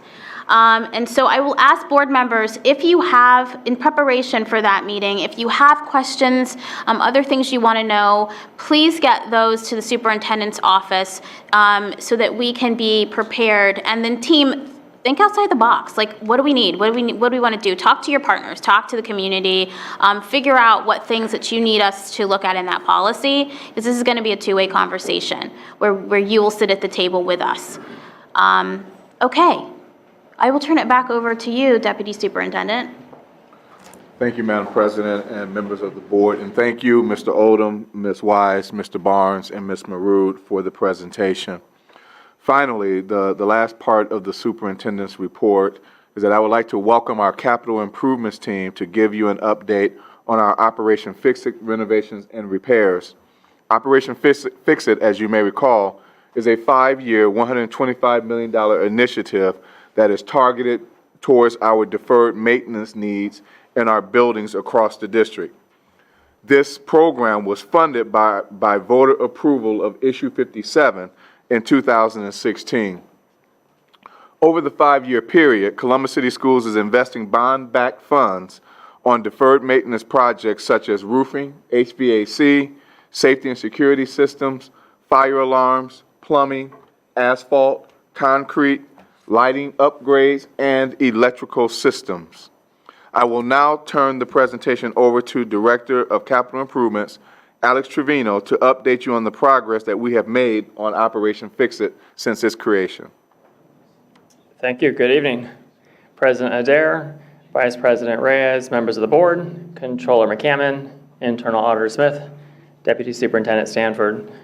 So I will maybe move just a little bit quicker through my presentation because I don't want to duplicate some of the things that Dr. Stanford just mentioned, but just to kind of quickly recap. So the program is very intentionally designed to tackle deferred maintenance across our facilities. And again, it's a $125 million bond issue, 5-year implementation plan. And it's a little hard to believe that we are at the start of that 4th of those 5 years, but still pretty exciting to be moving so quickly. So again, I won't necessarily read through all the categories again, but you see them in front of you there. So not only is this program designed to tackle deferred maintenance, focused at what we call our legacy facilities. So those are the 64 buildings that our district still operates that have not been through the district's facilities master plan. They are typically 40 or more years old. And again, they've not been renovated or replaced like those facility master plan buildings. And in total, there are 389 projects across those facilities. So then just to dig into the work a little bit, so roofing repairs was certainly one of our focus. This is a category that had 31 planned projects. We started this work very quickly. We know that keeping our buildings dry is very important, both in terms of the learning environment and also protecting that physical asset. So 26 of those planned projects are already complete. 4 additional projects are currently in construction. There is one project that's in design, and actually that project will go out for bids this very week. So that project should move into that construction category very shortly, and that's actually a very intentional hold on our part. So that one last project is our Medina Middle School roofing project, and we've held that project so that we can do it in tandem with the HVAC renovations for that project, which will also occur this summer. And in the photograph on the right-hand side, you're looking at roof replacement that was done this past fall at North Linden Elementary School. So HVAC overhaul is perhaps the project category that has garnered the most attention. Certainly we think we've made a huge impact on those facilities that we've been able to address so far. 45 planned projects across the district. At this time, 25 of those projects are complete. An additional 12 projects are already awarded and currently in construction. There are a few of them where work has already started, where we can do that and not be disruptive to the building. Most of that work will occur over the summer break. You'll notice that I put an asterisk next to the 0 projects in design. And I put that there very intentionally because we do actually have 2 projects that are currently in the proposal phase, but those are not Operation Fix-It projects. They are facility task force projects, but I know to the general public the work probably all looks very similar. So those 2 projects are Dominion and Brookhaven, and those 2 projects we will have contracts to bring forward to the board within the next 2 months or so. We are also rapidly working on getting those final 8 projects ready for next summer installation for 2021. So we anticipate bringing a contract to you at the very next board meeting, March 3rd, which will be for our criteria engineer so that we have those projects ready to roll with plenty of time for planning, again, for summer of 2021. And the picture you see on the right side is a brand new rooftop air handler that was installed this past summer at Gables Elementary School. Our safety and security projects are one of the categories that we were able to recommend implementing at all 64 of our legacy facilities. So these are, again, another category of work that we've tried to roll out pretty aggressively. So at this point, we have 20 of those projects complete. They don't all look like the picture you see in front of you, but the goal is the same. So very simply, the strategy is to enhance building security by requiring our visitors to interface with the main office. Typically, that's going to be the school secretary, but sometimes it's an attendance officer, so that we're requiring visitors to, again, interface with somebody, a person at the front office, make sure they go through our visitor management system, and then at that point, so long as they've been cleared by the building staff, then they can move freely about the building, but not beforehand. Right now, unfortunately, many times visitors can get direct access into our building, and it's very difficult to control them at that point. Again, this is one of the project categories that's moving very quickly right now. So the numbers you see here even look different than what we reviewed at NSTP past month. We have 6 projects that are already in construction. There are, so one of those groups of projects of 5 is actually out for bid right now. So I'll put a little plug in for contractors who might be looking for work. Just this week, we advertised a project that includes Mays, Eakin, Duxbury Park, Cassidy, and Woodcrest Elementary. So those buildings, those 5 buildings will be in one package to implement a security vestibule this summer. There are also 19 additional projects that are in design and will be out for bids within the next 2 months. And that'll leave us with 19 remaining projects that we'll start design work on this fall and would plan to install over summer of 2021. And again, the picture you see in the caption is the security vestibule that was installed at Sherwood Middle School this past summer. Our fire alarm replacement project, we have 34 of these projects planned across the district. And this is one that, again, we tried to advance as quickly as we could. So you'll notice we've made good progress on this particular category. And that was for a couple reasons. So number one, we think security, safety in our buildings is of utmost importance. But this system also has a pretty direct tie into our HVAC systems. So our new HVAC systems are going to be looking for the presence of smoke. And so the ability to shut down air handling equipment to make sure that we're safe in our buildings. So it just kind of made sense to roll these projects out very quickly.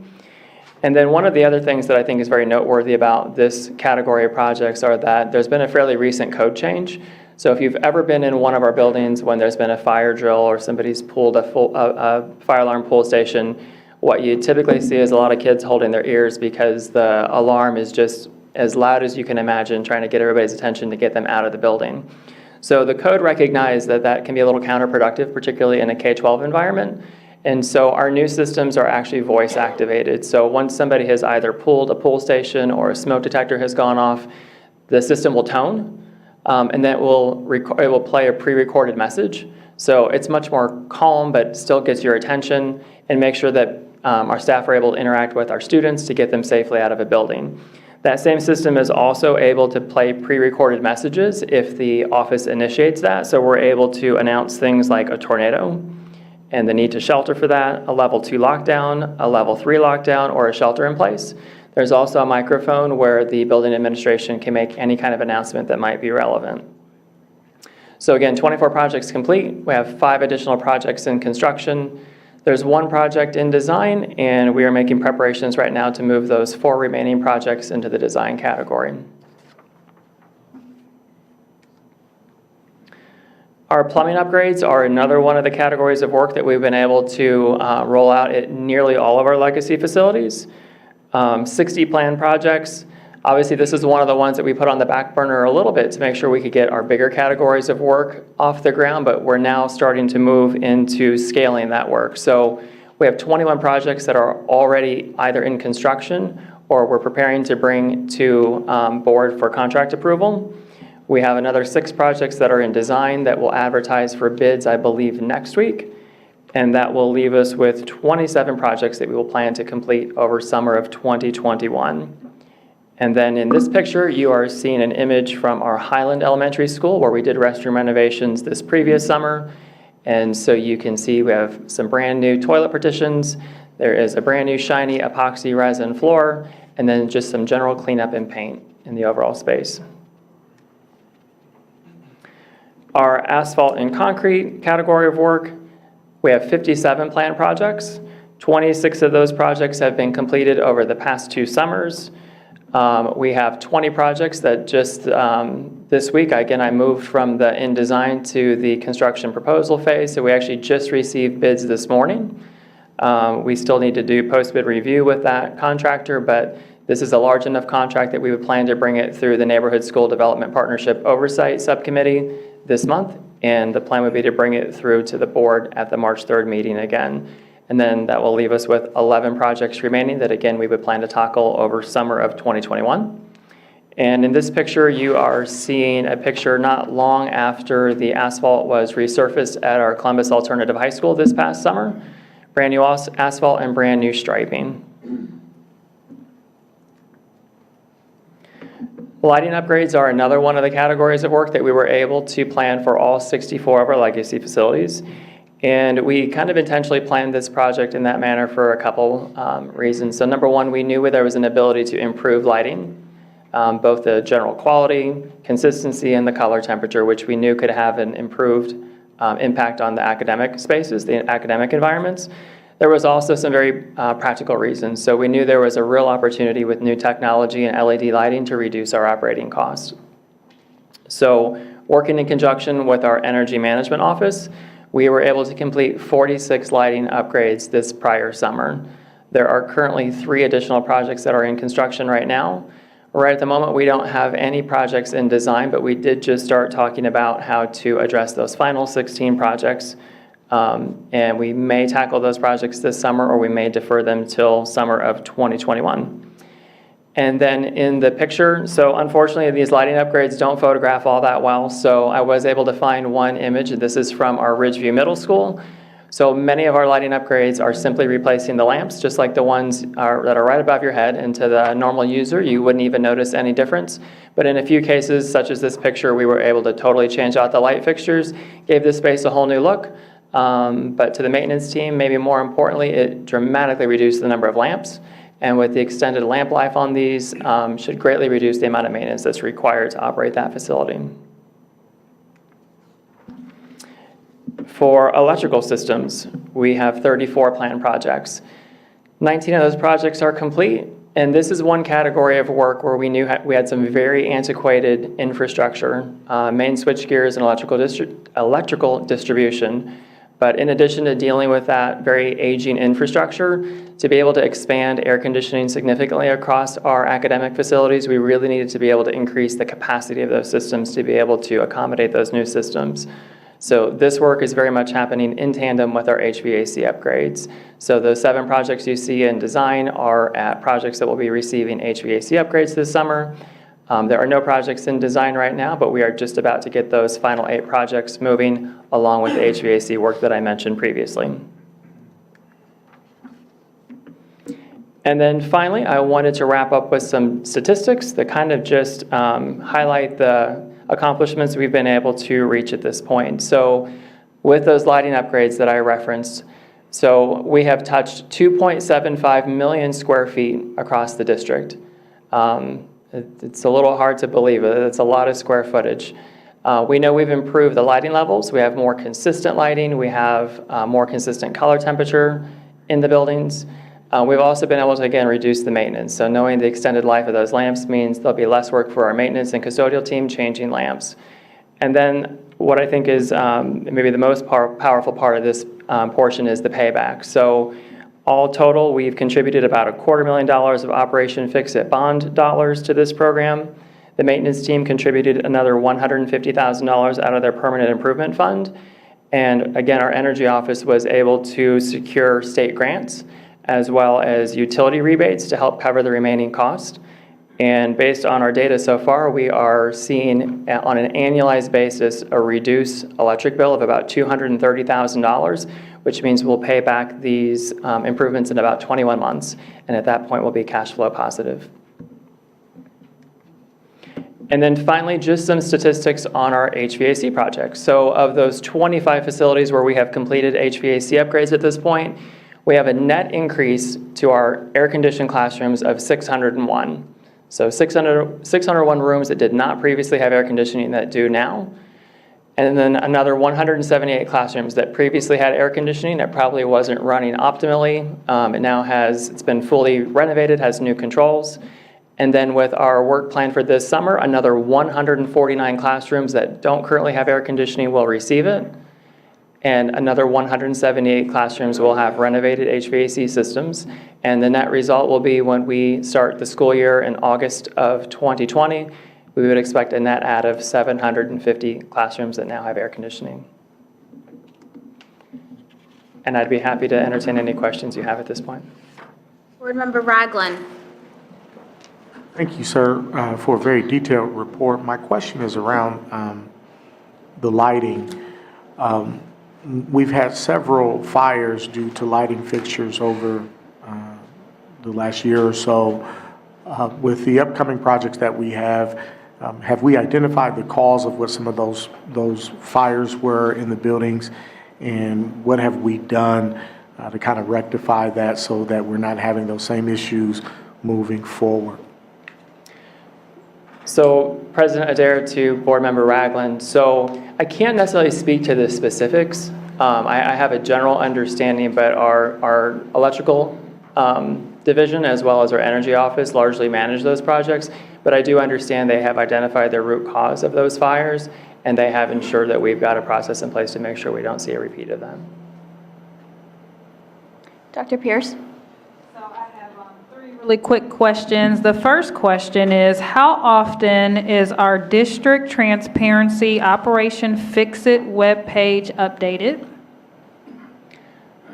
President Adair to Dr. Pierce. So I appreciate the question because we made sure that, and I forgot, I skipped over my notes on that portion. So the website is fully up to date at this point. We don't necessarily have a prescribed period of time that we update it because the work does fluctuate quite a bit. This time of year, we'll update it fairly frequently because you'll see more and more projects moving into the construction category as we approach summer. Second question, how do we communicate our progress on projects to students and families attending those particular schools? So I'm thinking of peach jar, school announcements, newsletters. How do we proactively communicate those projects?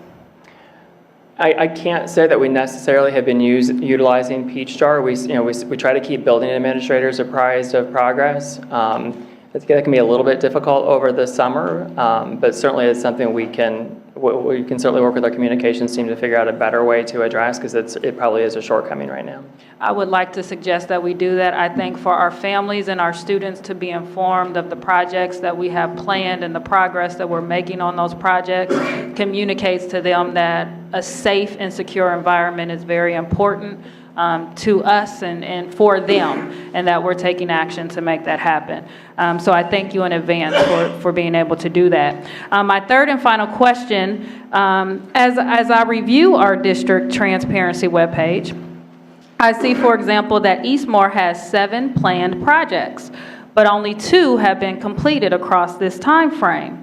If we look at Columbus North International, it has 8 planned projects, 6 of which are underway and 1 that is completed. I see an element of inequity. What are we doing to ensure that we are being equitable in our projects that we have throughout the district? President Adair, to Dr. Pierce. So I'm trying to think of how to answer the question generally. So we do try to organize the work in a way that makes the most sense in terms of addressing every quadrant of the city. So that there are many different factors that come into play.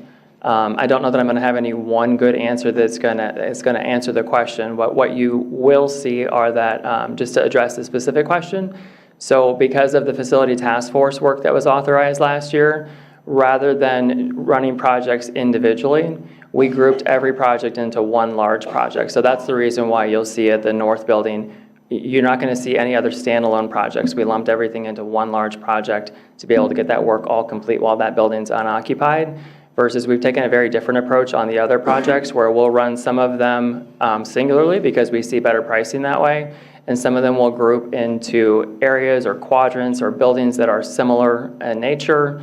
But I don't know if there's any one good answer I could give you about why we've completed work at one building and not at another. I think our families just appreciate knowing that you have due diligence in ensuring that all of our buildings are getting the repairs that are needed, and we are not sliding or being negligent to any of our buildings, but we are doing it in a strategic way related to pricing. So I appreciate your response, even though it's not the answer that I wanted in terms of all of our buildings being renovated and ready to go. I mean, ultimately, we wish we could do every project at once, with the snap of the fingers, and unfortunately, it's not that simple. Paul. Thank you, Madam President. To that question, so to speak, how are we looking at carryover dollars? So, for example, maybe we've designated, we'll use the example of the $30 million that was designated toward our 6th building renovation efforts, right? If there are savings or carryover opportunity,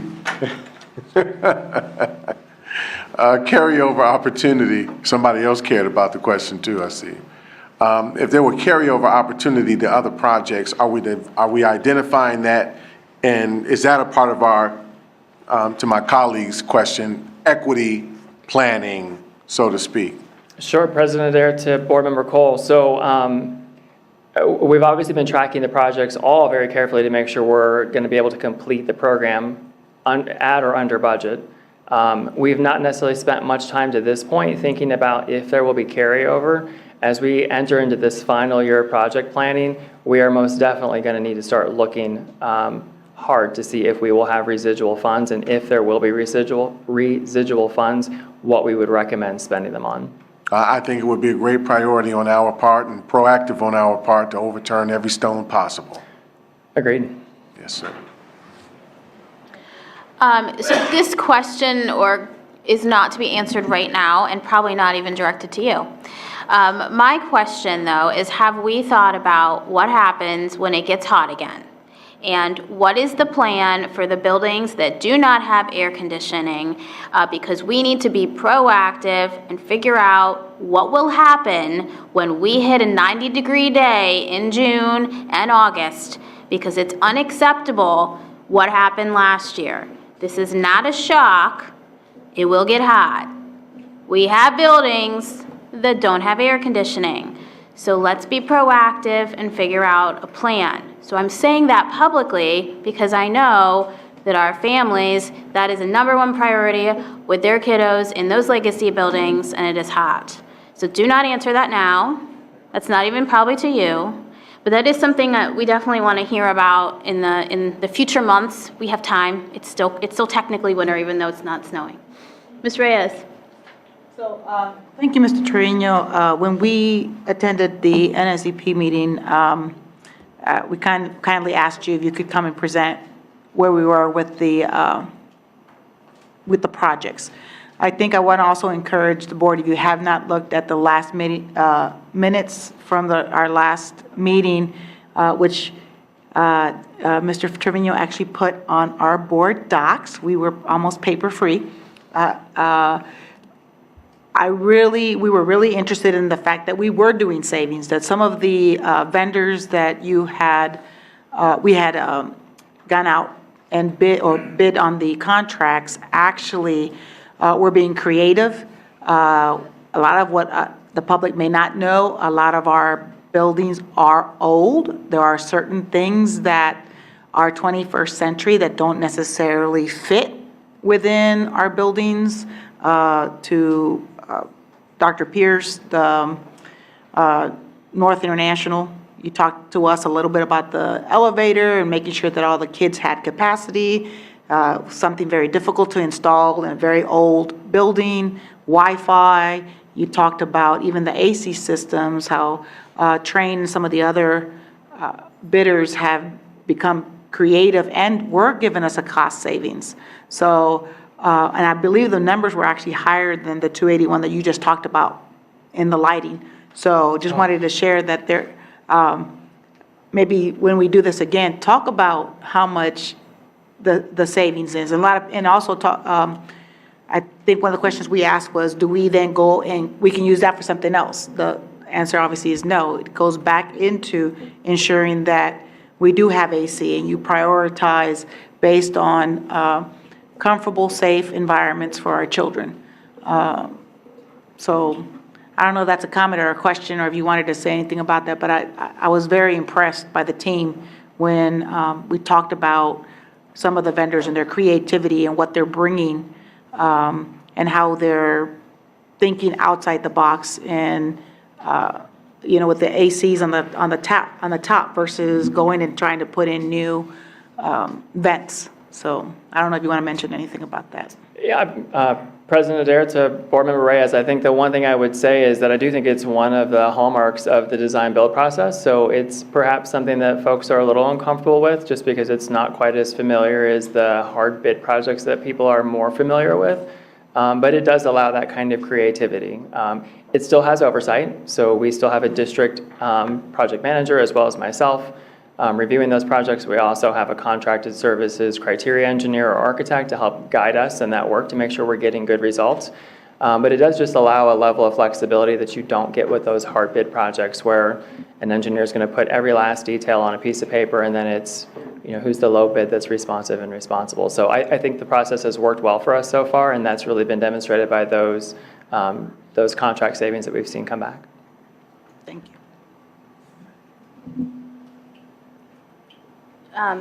Okay, sorry.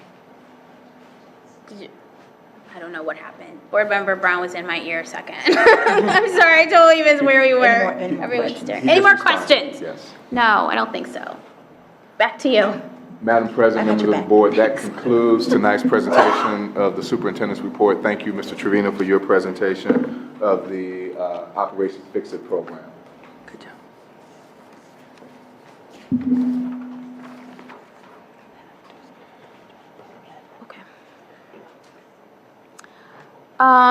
Does the internal auditor have a report? President Adair, Vice President Reyes, members of the board. The January 23rd ANA meeting was our first meeting of the year, and as usual, we had some administrative activities that we went over. Our calendar was basically set at our last meeting in 2019. So at this meeting, we went over some organizational documents. We went over the committee operations for the year. We also went over the internal auditor's confirmation of independence.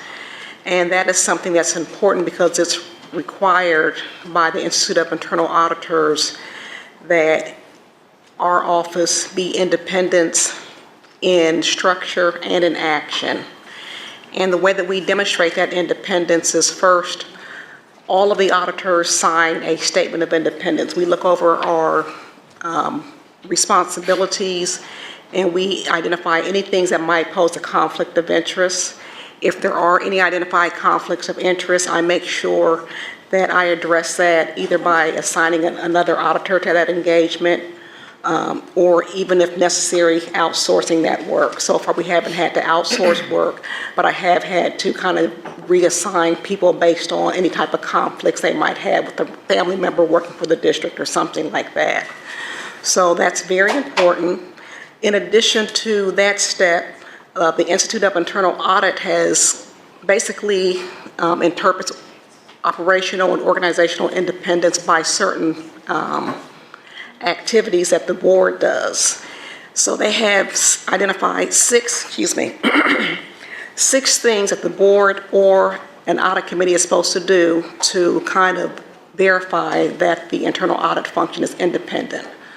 So the first thing that they require is that the board improves the internal audit charter, that you also improve the risk-based internal audit work plan, you approve the internal audit budget and resource plan, you receive communication from the chief audit executive on the internal audit activity, performance relative to its plan and other matters, you approve decisions regarding the appointment and removal of the chief audit executive, you approve the evaluation of salary of the chief audit executive and other key functions, and you also make appropriate inquiries of management and the chief audit executive to determine whether there are inappropriate scope or resource limitations.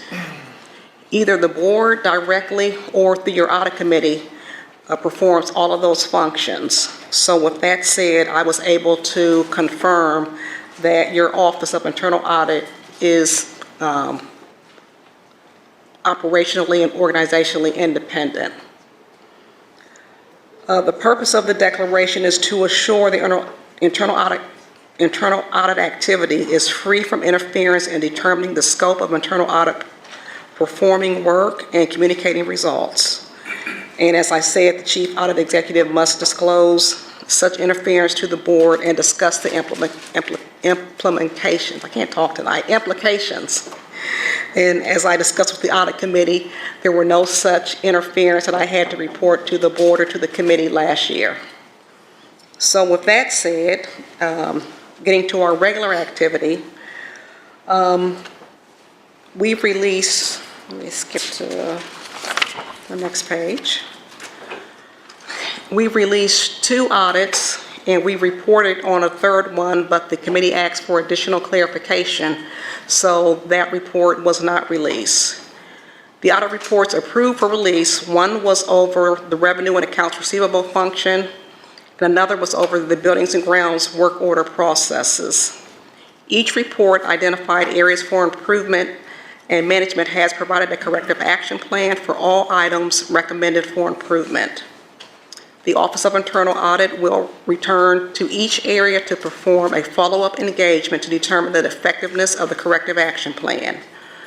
The reports that were approved have been sent to the board, and a copy is on the district website for public viewing.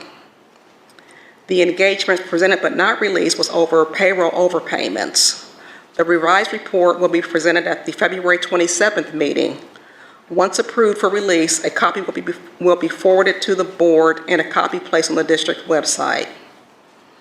At the January meeting, it was attended by some new members. We had President Adair, Vice Chair Beckerly, and Chair Ragland. So thank you all for your attendance and your input, and I look forward to working with you on ANA. The next ANA meeting is February 27th, 2020 at 3:30 in the Cabinet Room. President Adair, this concludes my report. I'd be happy to answer any questions. Any questions for Auditor Smith? Board Member Beckerly. I just want to make it clear that we need to view these reports as an opportunity to understand what's going on in the organization and, determine whether we need to not just create a corrective action, but provide more resources or structure things differently. That the whole process is really an opportunity for discussion and for detailed understanding. And that's going to be critical for us to address some of our deeply entrenched and systemic problems. So I know that Chairman Ragland, Chairman of the Audit Committee, and I are very much interested in utilizing this committee and the efforts of your organization as a light shedding process in order for us to figure out what we need to do. And I just want to say that publicly. Any other questions, comments? Thank you very much. The Treasurer's Office. Thank you, President Adair, Vice President Reyes, and members of the board. And my report's not up. There we go.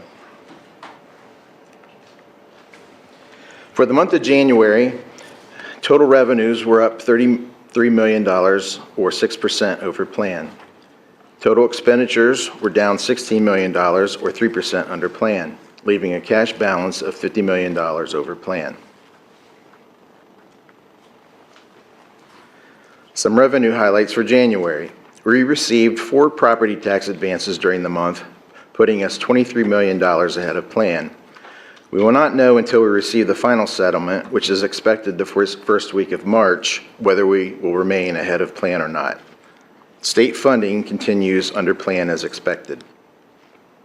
Other revenues are up $3.6 million for the month and up $9.6 million over plan year to date.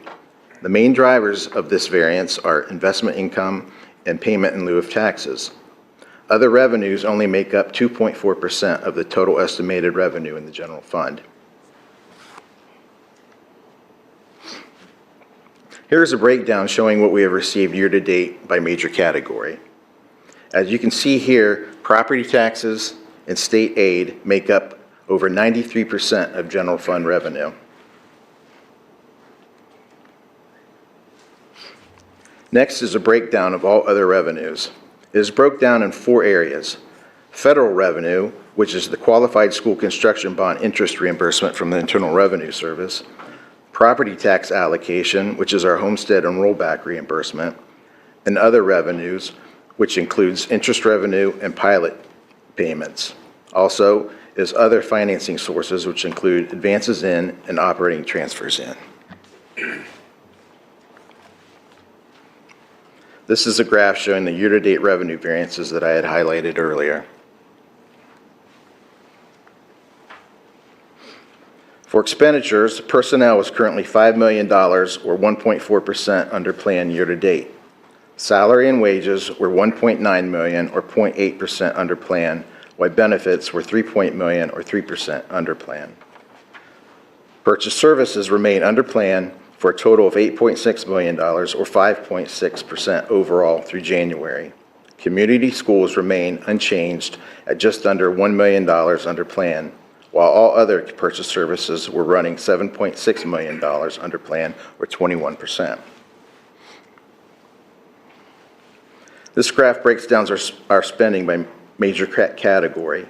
Personnel and charter school expenditures account for 87% of general fund's budget. Both categories have been trending under plan as expected.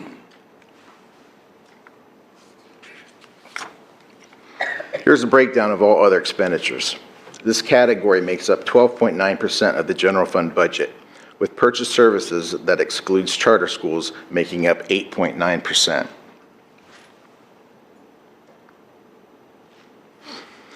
Finally, this graph shows year-to-date variances for all of the expenditure categories, showing the variances in personnel, purchase services, and charter schools that I described earlier. To recap, all revenues are up 6%, or $33 million, and expenditures are down 3%, or $16 million year-to-date, resulting in a $50 million current surplus over plan. President Adair, this concludes my report. So much.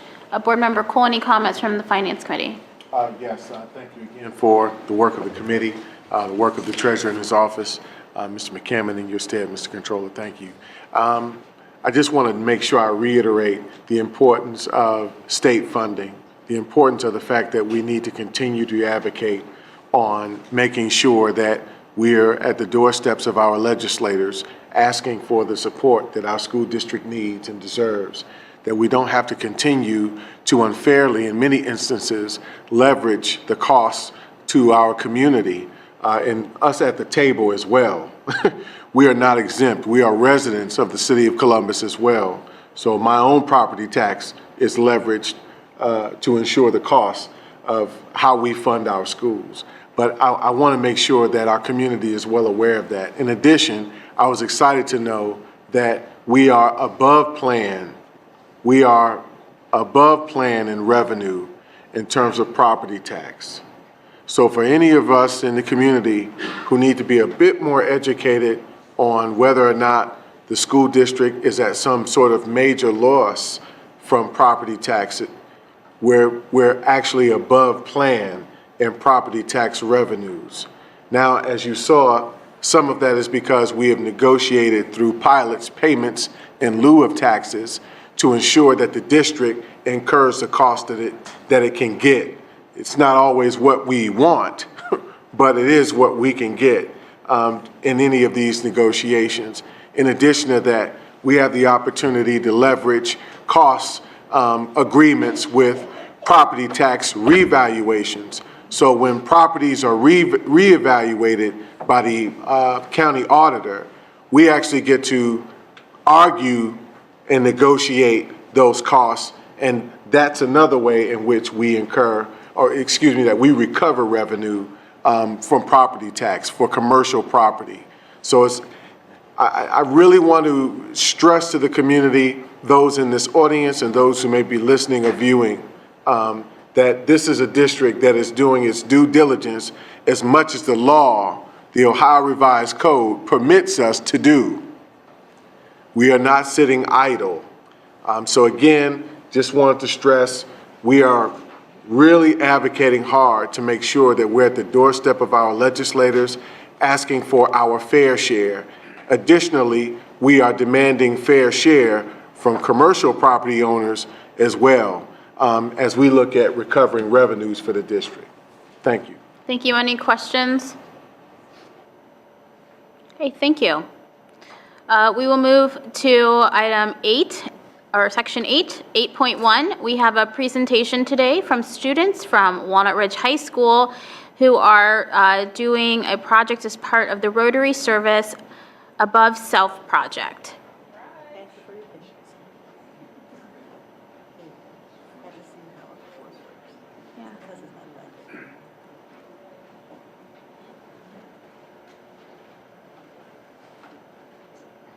Evening, Board President Adair, members of the Columbus Board of Education, and all gathered here. My name is Taylor Winborn, and I attend Walnut Ridge High School. I live just off of Courtright Road with my dad and stepmom. My mother lives on the north side, and I visit her frequently. She is disabled, and I take the CODA bus to visit her. About a year ago, I got involved with a group of students at Walnut Ridge who were interested in better transportation. This is important to me because I need to get to school, drill team practice, to work, and to visit my mother. All Columbus students should have access to internships, sports, and activities. The following is the testimony of our group member, Ben Kelson, who could not be here this evening. We would like the Board of Education to support free CODA. This is a proposal that CODA would be free to all Franklin County residents. Currently, 85% of CODA's budget is paid for with a sales tax. Adding a 1 penny tax to every $10 purchase would fund all of CODA. Students at Walnut Ridge got involved with supporting free CODA in 2018. The problem is that all Columbus City students in 9th to 12th grades used to have CODA passes on their student ID. This started in 2006, but in 2016, CODA passes were limited to 11th and 12th graders. In 2018, the CODA passes were limited to 12th graders. CODA passes were an important part of attending Columbus Public Schools. In the fall of 2018, Ridge students got together and researched other cities. We found that in Los Angeles, they had a half fair price for students. One day in January of 2019, we heard that Mr. Bob Weiler proposed free CODA for everyone in the city. All residents would pay a penny every $10. If the citizens of Franklin County were able to get free ride to school and work, they would be more successful. Free buses would benefit inner city students and low-income families. People would be able to have more job opportunities to help their households. We did a survey of the students and staff at Walnut Ridge High School.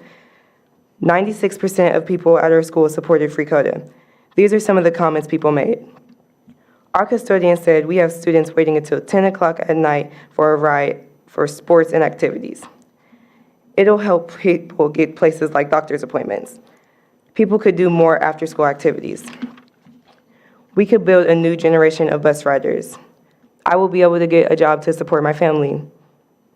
Our friend Ben said, I would have played more sports this year if I had a bus pass. We have already testified directly to the CODA board. We asked Mayor Ginther to support free CODA. We are asking the Board of Education to support our efforts. Free CODA would help the community. More buses mean fewer cars. Fewer cars would mean fewer accidents and less pollution. People might use CODA for late night if they are not able to drive. CODA is a great part of our community. CODA can be even greater by expanding their services and show every city in the United States how to aid our citizens and environment.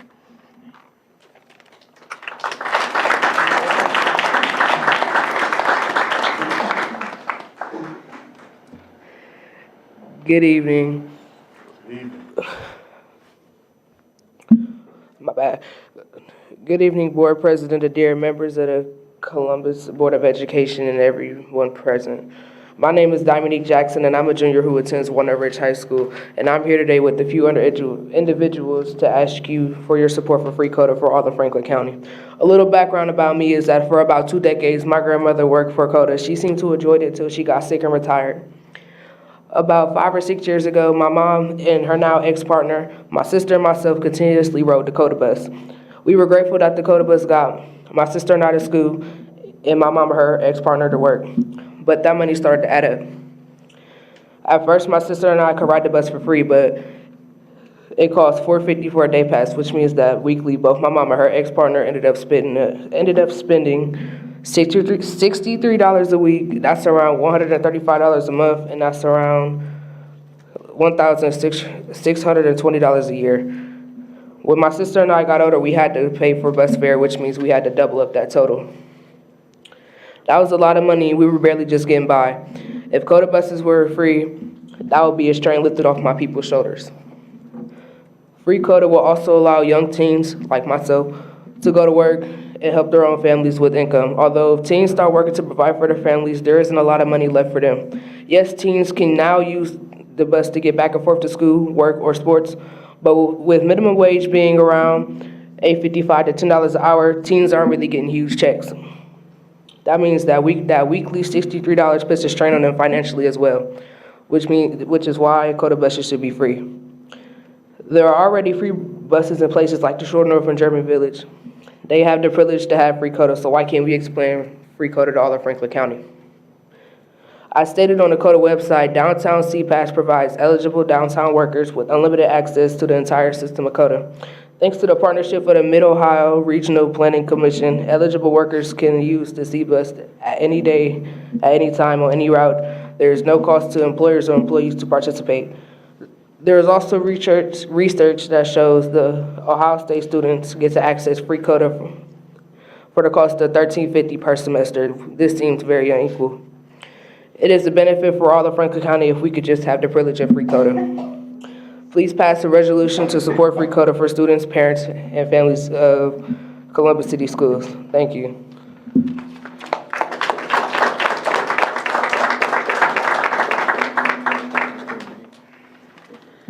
Hello, my name is Nathan Burris. I am a junior in Walnut Ridge High School and Fort Hays Career Center.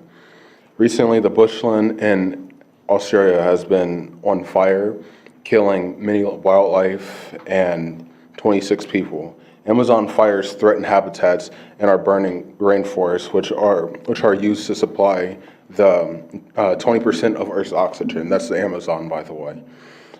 But now it only supplies about 6%. The tragic event of climate change are now mounting, and we have a responsibility to take action.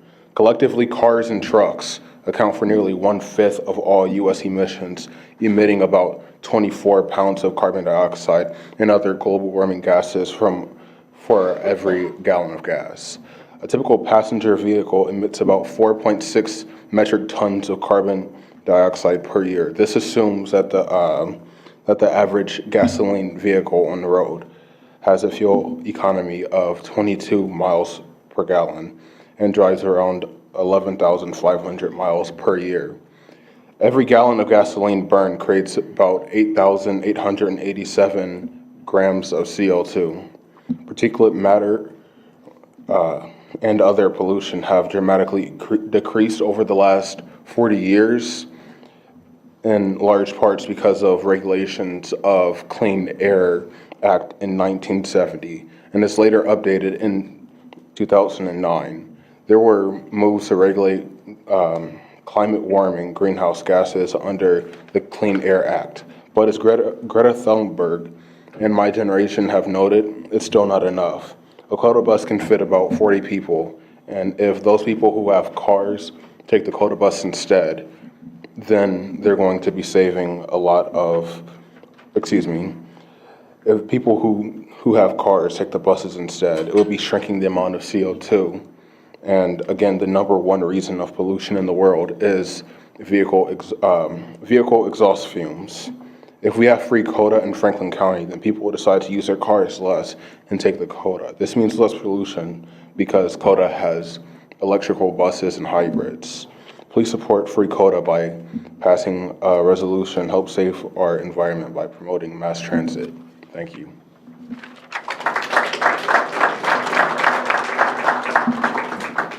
Good evening, board. My name is Jamarion Cortez Elmore. I'm a student at Warner Ridge High School. I live near Coastside. I am a football player and a wrestler. I have practiced all year long. Warner Ridge is my pride, my home. It is my life. I am here tonight to tell you why free Coda benefits student athletes. Players stay after school and practice until 6 or 7 at night during the school year. In the summer, for 2 days practices, I catch the bus over to Warner Ridge in the morning and stay until the second practice is over. I ride the Coda bus both ways. A Coda pass will help me stop worrying about having the right change or help me be on time every day. I think free Coda is good for the community also. It also helps students get where they need to go. It can be good for family if a student is working and help paying off the bills. Coda could help families save money on gas. I would like to see new buses that run on solar power. It will really help the environment with less pollution. I hope the Board of Education will give all students the opportunity to get what they need to go, also like work, interviews, or after-school activities. Please support free Coda to improve the world of transportation in Franklin County. Thank you.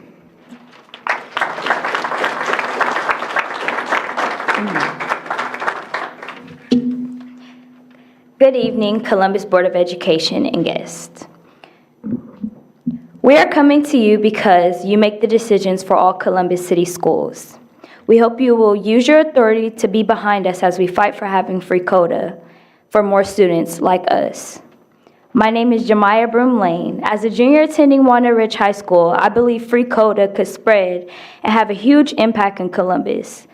Like my peers who stand for free Coda with me today, we all hope that you could at least listen to our statements and stand with us on free Coda program. I would like to tell you a little about my personal life. I come from a family of 13, but live with 7. On a school day, my mother spends around 2 hours in the morning driving everyone around either to school or to their bus stops. In my household, it is very hard getting places. Transportation is very hard. My mom has other children as well as me who do activities after school. My week starts at 6:30 in the morning on Mondays, but before me, my mom takes 2 of my younger siblings to Yorktown Middle School for their bus stop at 6:28 a.m. At 6:57 a.m., I have to be at my bus stop. At 8:13 a.m., 4 of my younger siblings have to be at theirs. So I guess you can say my mom plays the school bus driver role in the morning. I am a member of the Walnut Ridge drill team and track team. When I get out of school at 2:30, I stay after until 4:15 to practice for track. I had a job at Popeyes, a 4-hour shift starting at 6 o'clock and ending at 10. Sometimes at 5 p.m., my mom had to pick up my siblings from sports or extra activities, so she wouldn't be able to pick me up right away. It would help a lot if there was a program like Free Coda for my family and for other families that have the same problem. At work, $30 every 2 weeks was taken out of my paycheck for taxes. I would be willing to pay an additional 1 penny on $10 for sales tax. It would be worth it to me and my family. So you ask why Free Coda, and we say because it helps teenagers, adults, the environment, safety, traffic, and would close the income gap between rich and poor.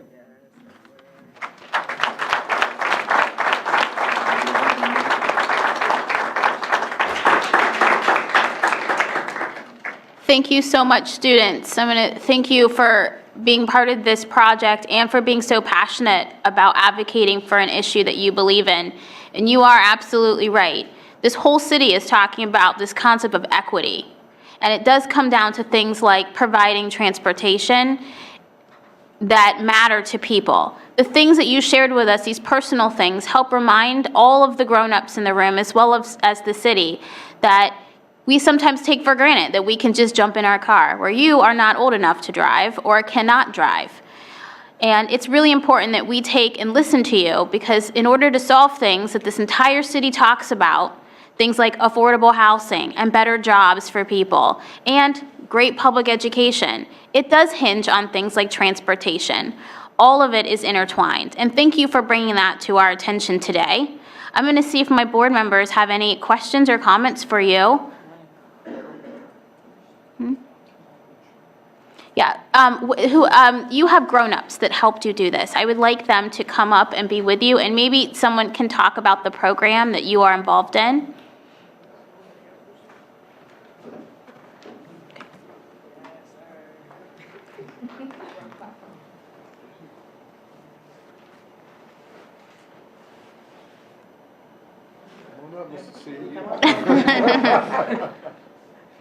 Good evening. My name is Martha McFerrin-Dea, and I work at Walnut Ridge High School and at Independence High School.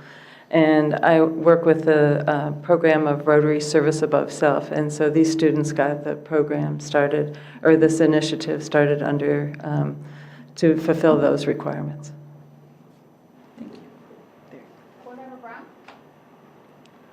Yes, hi.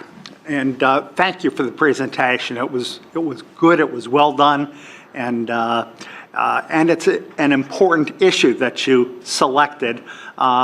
It doesn't surprise me that you've got connected with Bob Weiler on this. He's been an advocate for Free Coda for quite some time.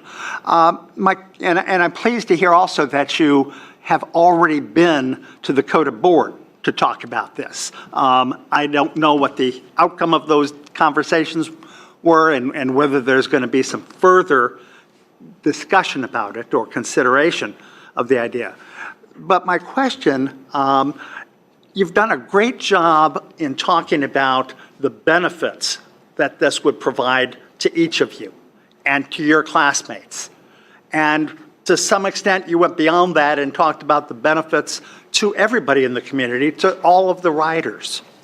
Have you given some thought to how this might benefit Coda and how they can financially afford to do this or finance the provision of free buses? I mean, the question is, who's going to pay? Have you, as part of the project, looked at those questions at all? Okay, my name is Jemiah. I don't know how this thing works where I say my name and I say yours, but sorry, but You're just fine. Oh, yeah. But you're observant. Yes. I say it's gonna help not only us, but CODA as well, because if you look on the roads, me and my peers, we see that there's a lot of cars, and like we mentioned before with the gas situation and the pollution, if it was more buses and less cars, it would help with the environment. And with CODA, I don't know who's going to pay for it, probably CODA, and like I said, with the taxes that are being took out of our paychecks, we would be willing to pay, so. So you're thinking the community taxpayers Yes. might be willing to help? Yes. Okay. So I mentioned it earlier in my speech, but how it would be funded is adding a one tax penny to every $10 purchase. And then it would be able to fund all of it. Okay. Thank you. Board Member Ragland. Thank you, Madam President. Thank you, Scotts, for coming down and giving us this presentation. This was outstanding. I have not been driving because of my eye challenges for almost a year now. So I've become quite familiar with alternative modes of transportation, including the C-Bus that allows you to get around downtown very, very easily. And I think is probably a precursor to some sort of a program that is like this. This was exceptional, and thank you, Mr. Chamberlain, and I know Mr. Weiler was here. I also want to thank Rotary for their work in working with our students in the Service Above Self project. Every high school, every middle school participates in this program, and these are the types of public challenges that Service Above Self helps us to come together and try to solve. And you guys are doing precisely what the program was designed to do. I am definitely all for working with these young people in any capacity outside of this role as a board member, be it with the community, be it with CODA, to help you achieve your goals, having learned firsthand what public transportation can mean. They've talked about independence and freedom for folks that otherwise would not have it, because transportation, as we know, is a barrier to a lot of successful outcomes in life. And so I, for one, am pledging my support to help you, and Mr. Chamberlain knows precisely how to get in touch with me so that I can provide some support as you all move forward. So congratulations on this project. Congratulations on coming before the CODA board, coming before this board, and advocating on behalf of other people throughout this city. Thank you, Madam President. Thank you. Mr. Cole. Thank you, Madam President. I, too, echo the sentiment that I offer my support vehemently to ensure that you guys, that we're looking at broader access to affordable transportation in the city and in the county. This was a big issue a couple of years ago. It was with us, but one of my more vocal former colleagues in that, Mary Jo Hudson, who sat right there in that seat and beat the table till her face was red about fairness in transportation for our youngsters, and why isn't it for free, and a free and reduced lunch of 100% in this district. So I fully support you. You guys were outstanding today. Thank you so much for the partners that came to the table and supported you all. You are definitely an example of being a Scott, significant, courageous, outstanding, and talented. Dr. Pierce. So I just want to thank you for your presentation, really just highlighting the fact that you all spoke about how you are excellent students, so you're taking care of your business in the classroom, how you're athletes and engaging in sports and representing our district well, how you're also contributing to your family life by helping with your siblings, by helping with the transportation, but you also noted that you have jobs. you are contributing to the great title that our mayor loves to say, we're an opportunity city. And so as an opportunity city, our continued growth hinges on accessible, effective public transportation. And so I thank you all for bringing this issue to us. Now I have 2 questions for you all. My first question is, have you talked to the Transport Workers Union Local 208? Those are our drivers of our COTA buses. I can tee that up for you, too. My father is a union steward, so I can help connect you if necessary so you can talk to them. My second question is this. What is the specific ask that you have for this board? Is it that we verbally support you, or is it that we pen a resolution to support you? What is the specific request, action that you want our board to take? We ask you to pass a resolution. Thank you. Vice President Reyes? Thank you, students. That was wonderful. And as you move up and you go to Congress and senators and all those, learn the verbals and how you will have to address them, because that's all that they'll recognize you in their chambers. So thank you for noting that. Thank you, former board member, former President, Mr. Bob Weiler.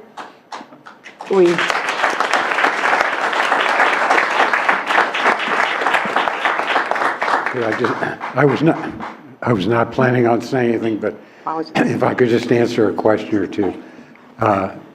President Adair, Board Member Reyes, Dr. Pierce, fellow board members. First of all, we have spoken to the Workers' Union Board, and they're in support, just so you know. Secondly, Judge Brown, the sales tax increase of 0.1% is not necessarily the right funding or the only funding, but that funding itself would raise over $23 million, which is over the $20 million gap that we have now. So as far as the funding, I don't think that's the issue. The issue is the will. And hopefully this board, with your support, would just add another very important force towards trying to make what would be much more equitable for our city, for those who really need the free busing, and those who really would be able to get to their jobs. And I just want to also thank our principal for being here, Principal. And maybe you'd like to just say a word? Nope, okay. And I think it's late enough. And lastly, I want to just mention Rick Studer, who is our Rotary school outreach person who's made this happen. So thank you very much.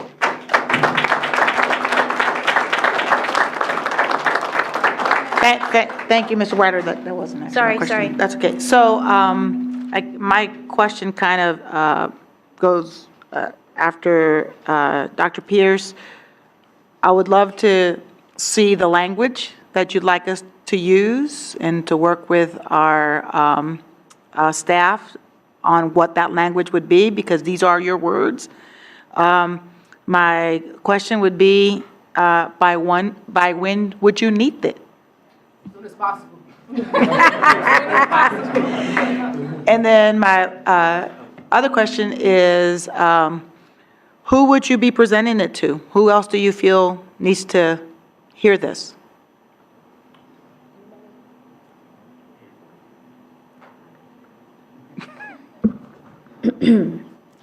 We would be presenting it to, we already presented it to the COTA board. We will be representing ourselves to make sure that they know that we're not stopping until we at least come to like some type of compromise or something, I don't know. Yeah. And I appreciate you and I relate to you. I come from a family of 9 and my mom has been the bus driver before too. I wanted to add something to what she said because at Kansas City, they passed something already where buses are already free. So I feel like we can do it too. All of Franklin County could have free buses so we could all benefit from each other. So we're really just asking for your support. So would you all be targeting the mayor primarily? Would you be targeting our representative that's coming, that represents Franklin County? Who's your?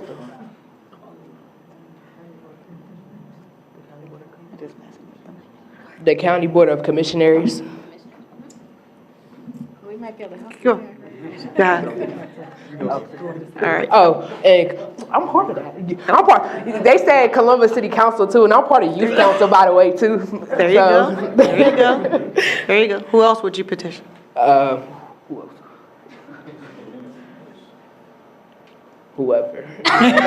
Whoever is who can help us out, support us. I just want to give everybody else a forewarning that your guys are coming. That's all, that you're coming. You laid out your game plan. I appreciate it, just giving you a couple pointers as you move and you build this resolution. I think it's great. I think what you're doing is great.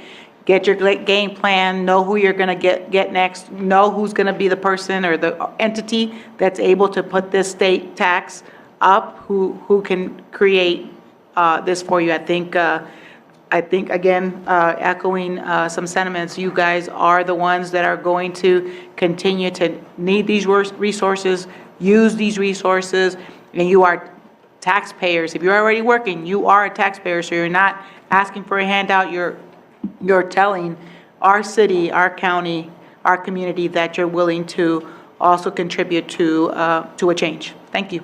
Board Member Beckerly? Everything everyone else has said. But I just wanted to offer or suggest maybe that you probably could or should ask for more than just the resolution. We maybe be able to help you with brainstorming. We may be able to help you with visiting some of these other elected officials. Whatever other ways we can help. Don't be shy and don't be afraid to ask, because this is a very important cause and you are representing it well. And I know I speak for everyone when we say we'd like to join issue with you. Board Member Brown? And I was simply going to say that I do know one of the county commissioners. I've been married to her for over 46 years. I will give Marilyn Brown, my wife, a heads up and let her know that you have an intention of going and talking with them, and that she and her office, her staff, can expect to hear from you. And Board Member Ragland? I do think that it might be good for us, and I'm not sure who would do this, but we might want to add to their presentation by at least trying to conduct some sort of an impact study on the district. Like, what would that mean to us if our students had access to even more transportation than just the transportation that we provide? Could we see an increase of participation in student athletics or in some of our arts activities and some of the other things? Could we maximize other opportunities for students to stay after school for more academic enrichment? All of those types of things that I think add value to their proposal as students could be a resource that we could equip them with as they go out to the broader community and say, hey, listen, we're just not advocating for this in and of itself. Here's what it would mean to our academic program or to our athletic program or to our arts program. I would hope that there could be some level of interest from the district in helping our students engage at that level. Thank you, students. We are so proud of you. Go Generation Z. Thank you. Thank you.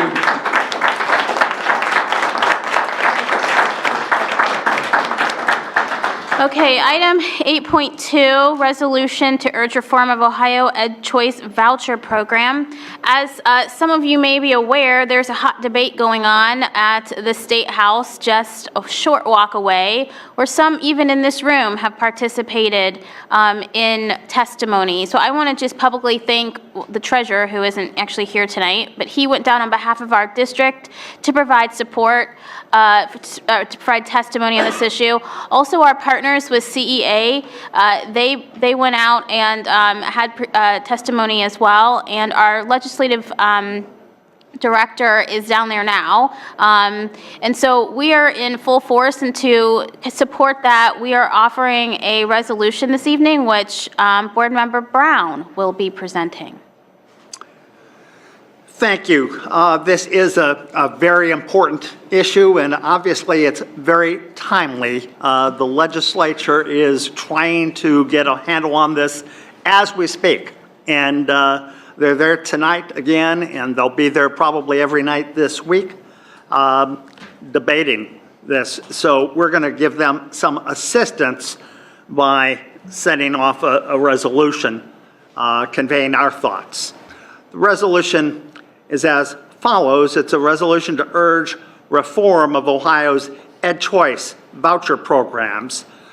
Whereas Ohio has established the Ed Choice Scholarship Program and an expansion of that program that provides for certain students to receive vouchers, both performance-based as well as some income-based vouchers. What that means is that certain low-performing schools, which may expand hugely in the near future, qualify students in those areas for vouchers, and the income-based vouchers are based upon the level of income in a family. Whereas qualification for performance-based vouchers is based upon a flawed local report card system, whereas performance-based voucher system is paid for by deductions from the school district foundation payments. That is the money that comes to us from the state on a per capita basis, and at the same time the state has capped the amount Columbus City Schools receives by way of that formula. Whereas under this disparate funding formula and the artificial cap, the state funds voucher students at a higher per pupil level than it does our own in-district students. And whereas the General Assembly, as I said, is currently debating the various aspects of both the performance-based and the income-based voucher programs, and that falls under bills HB 9 and Senate Bill 89. House Bill 9 is already in conference committee, and that's where they're debating that just this evening. Whereas the Columbus Board of Education believes that any voucher program should work toward the elimination of a system that depends upon deductions from money coming to us from the state. Now therefore be it resolved that Columbus City School Board of Education urges the General Assembly to act toward the elimination of the system that depends on deductions, whether on per capita basis or based on any other amount, taking that from our foundation payments. And be it further resolved that we empower our superintendent and her staff to continue to work on our behalf at the General Assembly, and that we ask our superintendent to continue to advocate for what we need here in Columbus City Schools. It's a motion. That's the motion. Second. Discussion.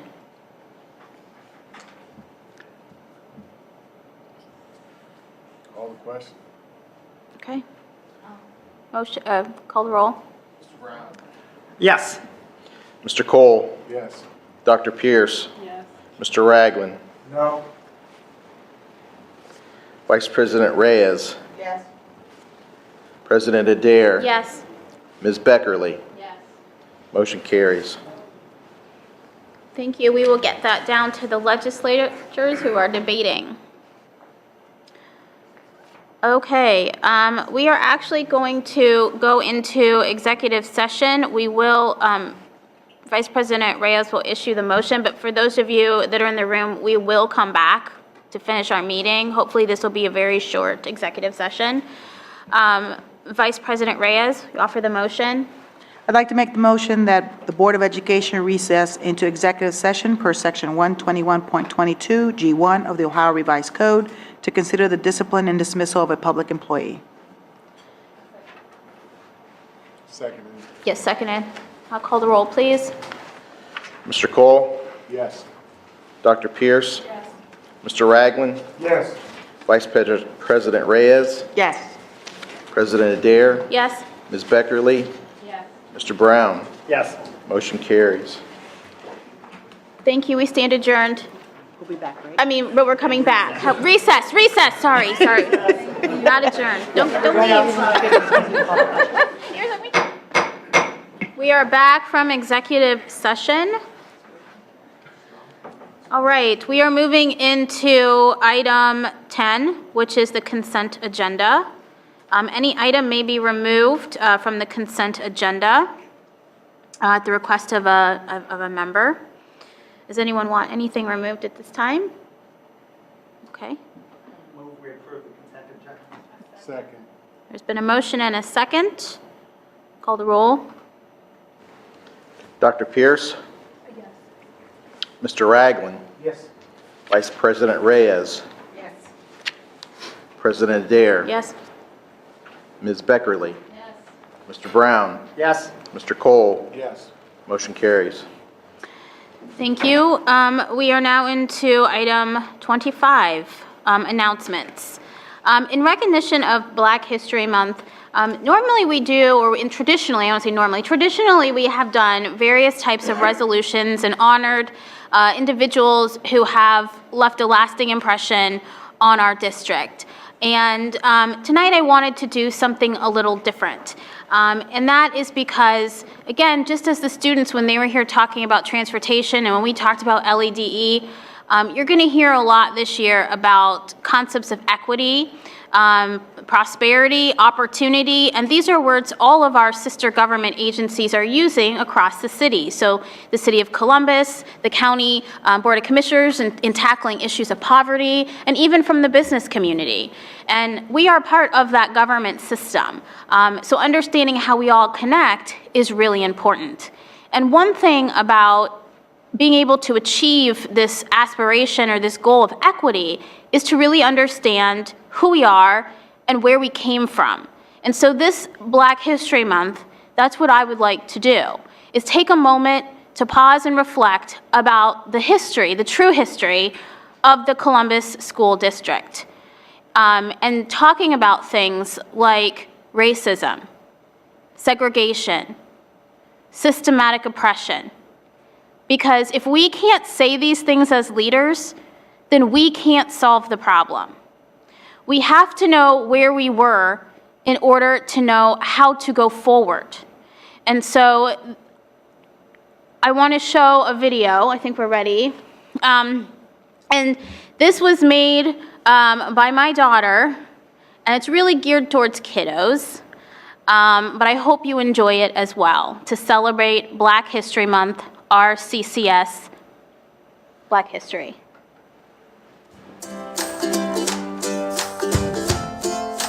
It's Mila from Maze! And today we're going to be talking about Inside CCS Black History Month edition. Hey, did you know that our CCS was actually founded in 1845? That is a long time away from us. Did you know that our Columbus looked way different in 1845? It was not like it's now. So let's think of downtown and let's think of Columbus. You know how you think Columbus is big? Columbus was really the size of downtown. It was really small. Black people and white people did not live together. They were separated. In 1847, John Geeds was hired to be our first black teacher. 1853? Let's see. Was there a law about segregation? Yes, there was. There was white schools and black schools. That was a law. We had black kids with black teachers in a black school, white kids with white teachers in a white school. Segregation. In 1877, Everett Waring and Thomas Spencer were actually graduated from the Columbus High School. 1878, Mary Knights was the first African American to graduate Columbus High School with honor. In 1884, James Poindexter was elected to be on our school board of education. 1882, 1909. Checkpoint. Now let's talk. You know they had financial problems with the black schools? Well, they started mixed schools. They didn't really let black teachers into the mixed school. In 1893, there was a law passed that all kids, even blacks and white, had to go to school, which meant there was so much kids in our district. So many people started to come to Columbus. So many. They started to make a school called Champions. Now, that was built, around 1909 by the East neighborhoods. Take our imaginary pen. This area where the black neighborhoods were, I think it was like a map, they drew a line. You see this? It's weird because it doesn't look like a box. They drew a line and took where the black kids lived, literally segregated them. The principal actually hired really good people, really good black teachers from different colleges, and those kids actually got a really good education. Helen Jenkins in 1918 became a teacher at Spring Street. That school was an all-white school. Let's fast forward through time. 1950s and 1960s. So there was a thing called redlining, which was banks kept a little secret. They thought that they would be able to only to black people not lend them money, and also not lend them money to buy houses in certain areas. Judge Duncan in 1979 ordered the school board to desegregate the kids, black kids and white kids. So that means desegregation means that they have to go to school together. That was his order from the School Board of Education. Remember Helen Jenkins? She was a lead witness in the desegregation case. John Middleton was the first superintendent in 1991. In 2016, you guys, the school and district built Afrocentric early colleges. Now, this video was so interesting to learn about Black history. So thanks for watching Inside CCS Black History Edition, and I'll see you tomorrow. Bye!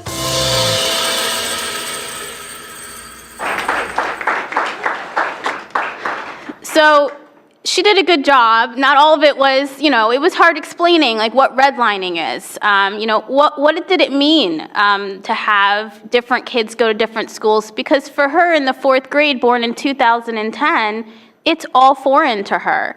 But for us and some people in the room, it's living history. It's history that we have been through. And sometimes we forget what happened 10 years, 20 years down the line. I actually had a lot of fun myself and a lot of interest in reading through old board reports and annual reports. I wish I had more time to put more photos and things in there. But even discussions about career tech. I mean, there was a whole lengthy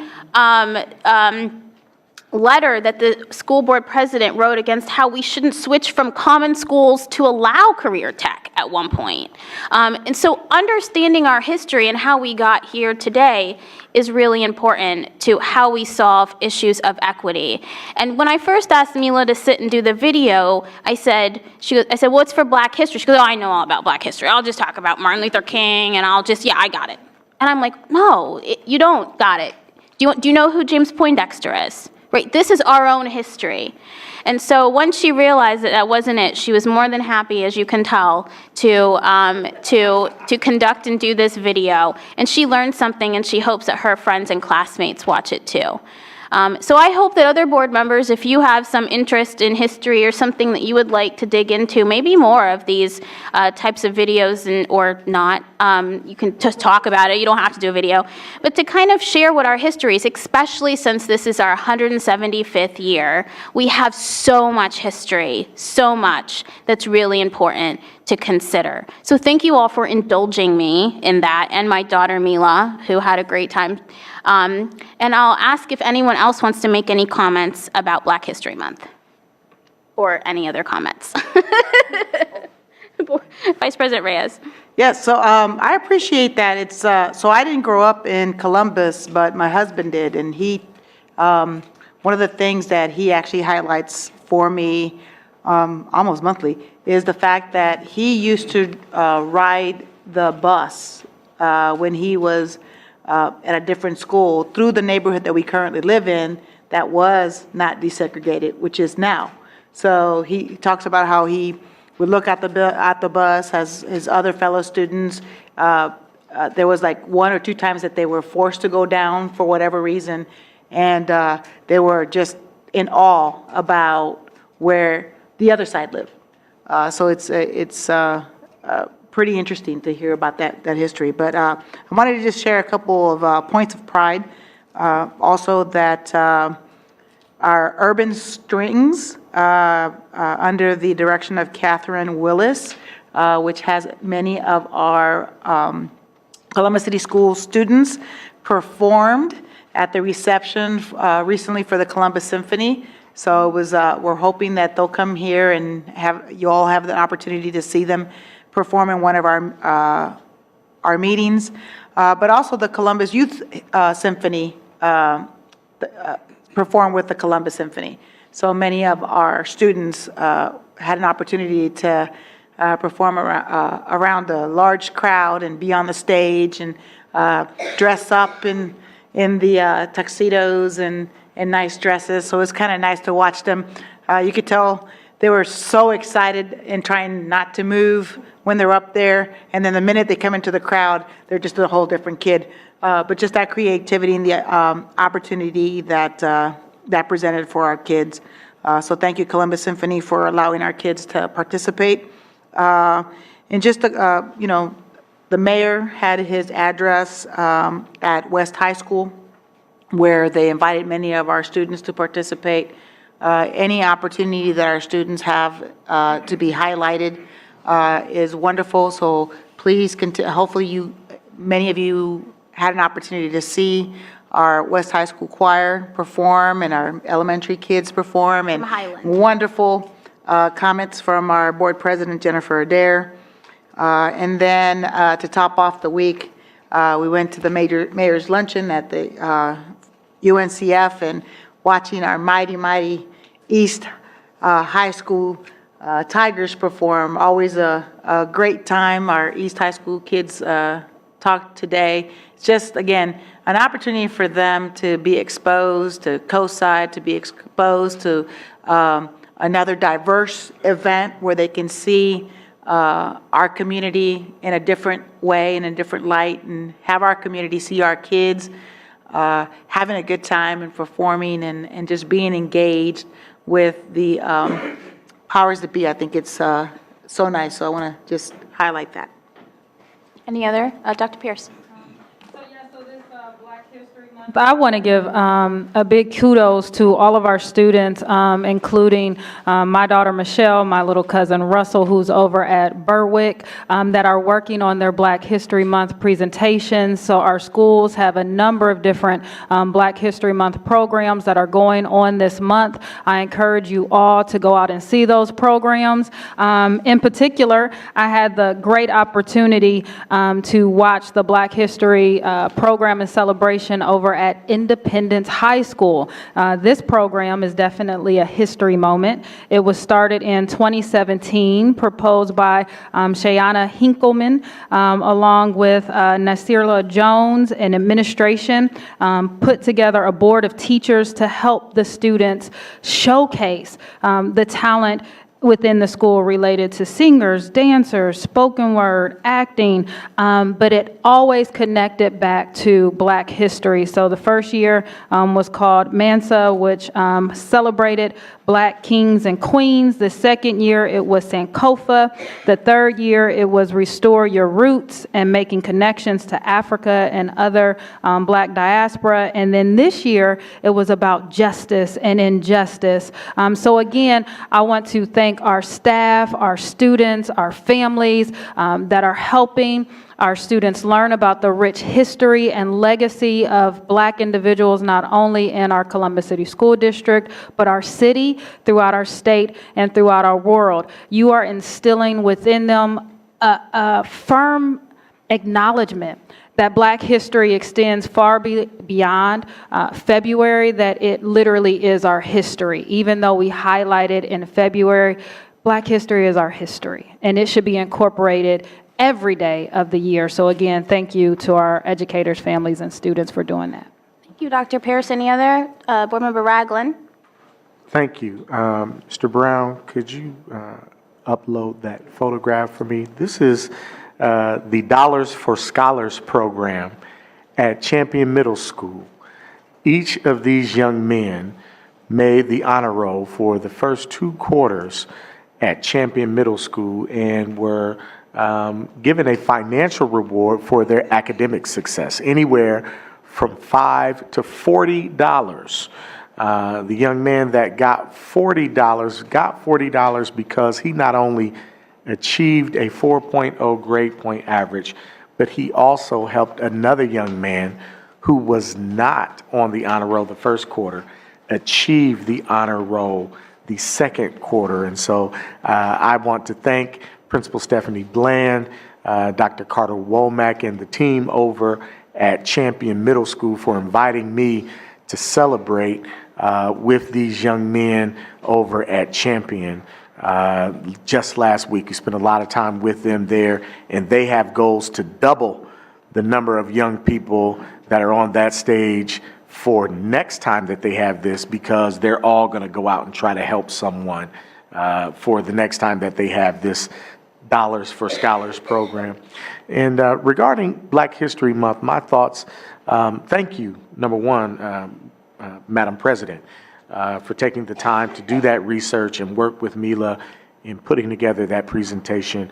The one interesting part in there that was, relevant to me was the mention of Judge Duncan and his decision and what it meant, not just to the school district, but to the city itself. And the one thing that I would encourage is that as we broaden out our knowledge about that decision and what it really meant, there are still people around who knew Judge Duncan. And ask some of our elders from around the community what that decision really meant to the city itself. And don't be ashamed to talk about the frustrations that were felt on either side of the fence with that issue. The Black National Anthem says, "We have come over a way that with tears have been watered. We have come treading our path through the blood of the slaughtered." There was bloodshed in this city around some of the decisions that were made in order to make sure that our schools can look the way that they look today. And those are the things that I would encourage us all to never forget. When we remember Black History Month, remember that there were those that gave of themselves in order for us to get here, but never forget that the struggle always continues. And we've discussed some issues tonight around that, the issues around equity. The struggle continues. The issues around Ed Choice, the struggle continues. The issues around LEDE, the struggle continues. And so celebrating Black History Month is always going to be something that should prick our hearts and allow us to confront the issues that we still face today. And I really appreciate you taking that time to do that and providing us with that example. Thank you very much. Thank you. Board Member Brown, did you have your hand up? Yes. Okay. Briefly, and first, I too want to thank you and Mila. She was great. She's really got a bright future. And so thank you for that. Looking back at history is just a wonderful thing to do. That was my major in college, and it takes me back in a lot of ways. Black History Month and the talk here, especially Judge Duncan, I knew. Don't have to be that old. It's not just, Yeah, I knew Judge Duncan fairly well. My experience was in Cleveland. That's where I grew up and served many years. And I was there, in person for the Huff riots. And I was actually down there in the neighborhood during parts of that. Looking back, I don't know if it was foolish or not. I was a teenager, but those were communities that I'd spent time in, and needed to be there at that time as well. Judge Frank Battisti in Cleveland was a good friend of the family, my dad and me. He oversaw the Cleveland desegregation cases and spoke with him at great length, even more with him than I ever did with Judge Duncan. But it was just a very brutal experience for lots of people going through this. And Cleveland and its suburbs, it was a tough place to be. Beyond that, Ramona took away, three of, we saw each other a lot. Yes, we did. Yes, at what, 3 events in a row, I think. Yeah. So I don't need to rehash those. I did want to mention, and I also wanted to thank you for the remarks at the State of the City. You did a great job, and I think that was wonderful. There was one other thing. Let it go. I can come back. It's okay, yeah. Okay. Vice President Reyes? Thank you. I just didn't want to let it pass to ensure that we recognize and celebrate our Black male teachers, coaches, administrators. I want to recognize our females also, but as you all know, it's very difficult to get males, Black male teachers in the education business. I wish we could recognize you all. This room would be full. We are celebrating this month, but we want to make sure that our administrators, our staff, our principals, all those who are role models for our kids, are there for our kids every day, demonstrating. We talk about history. You are making history. Many of you may be the first. It was very interesting to see my godson. He had a Black male teacher at Trevitt, his kindergarten or pre-kindergarten year, and he thought that was something that was the norm, which was not the same for my other godson, who went all his time at Columbus City Schools and never had a Black male teacher other than a coach.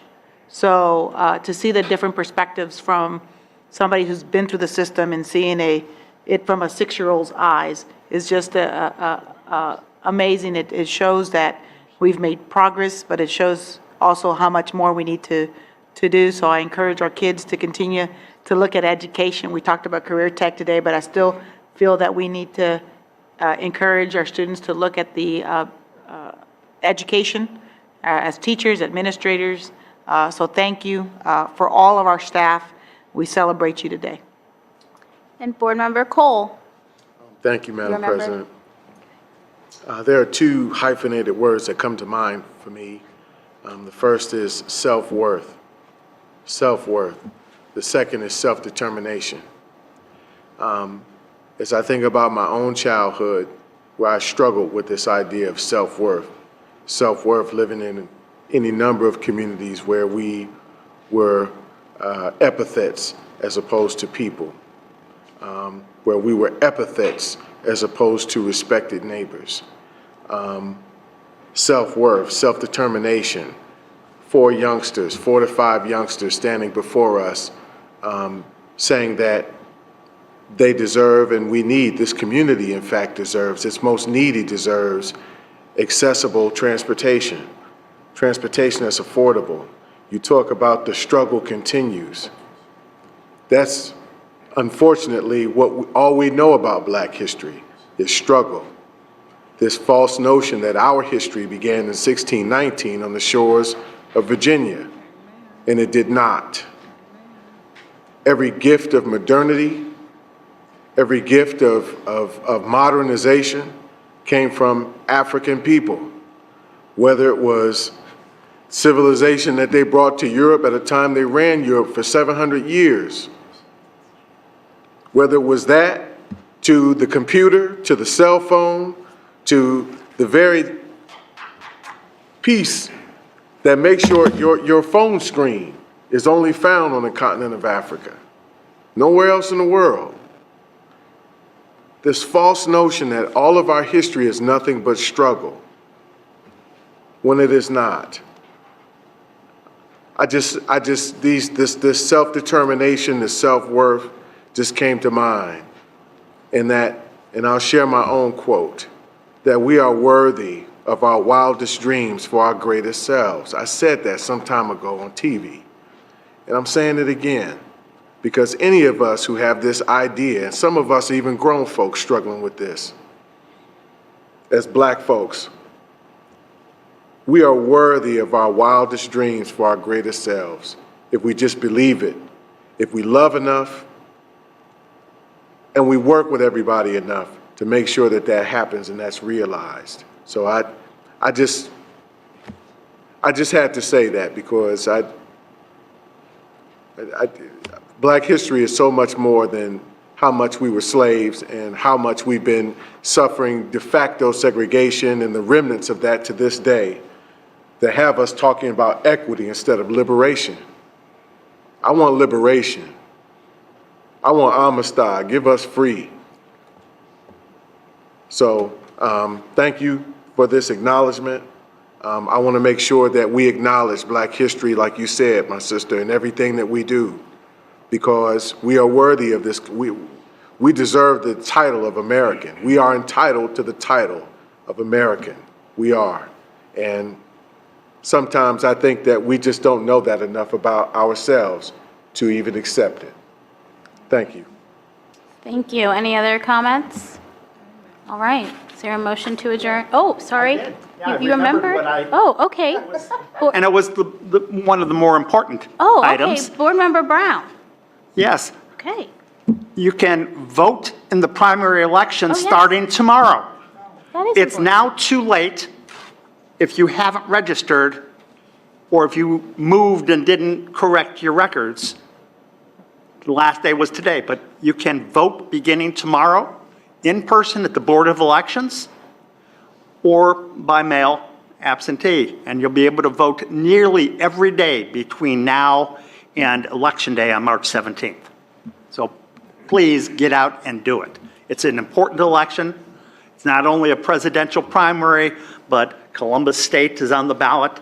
Each of the 7 of us have individually endorsed that issue, and it's an important one for the community. Thank you for that reminder. That was important.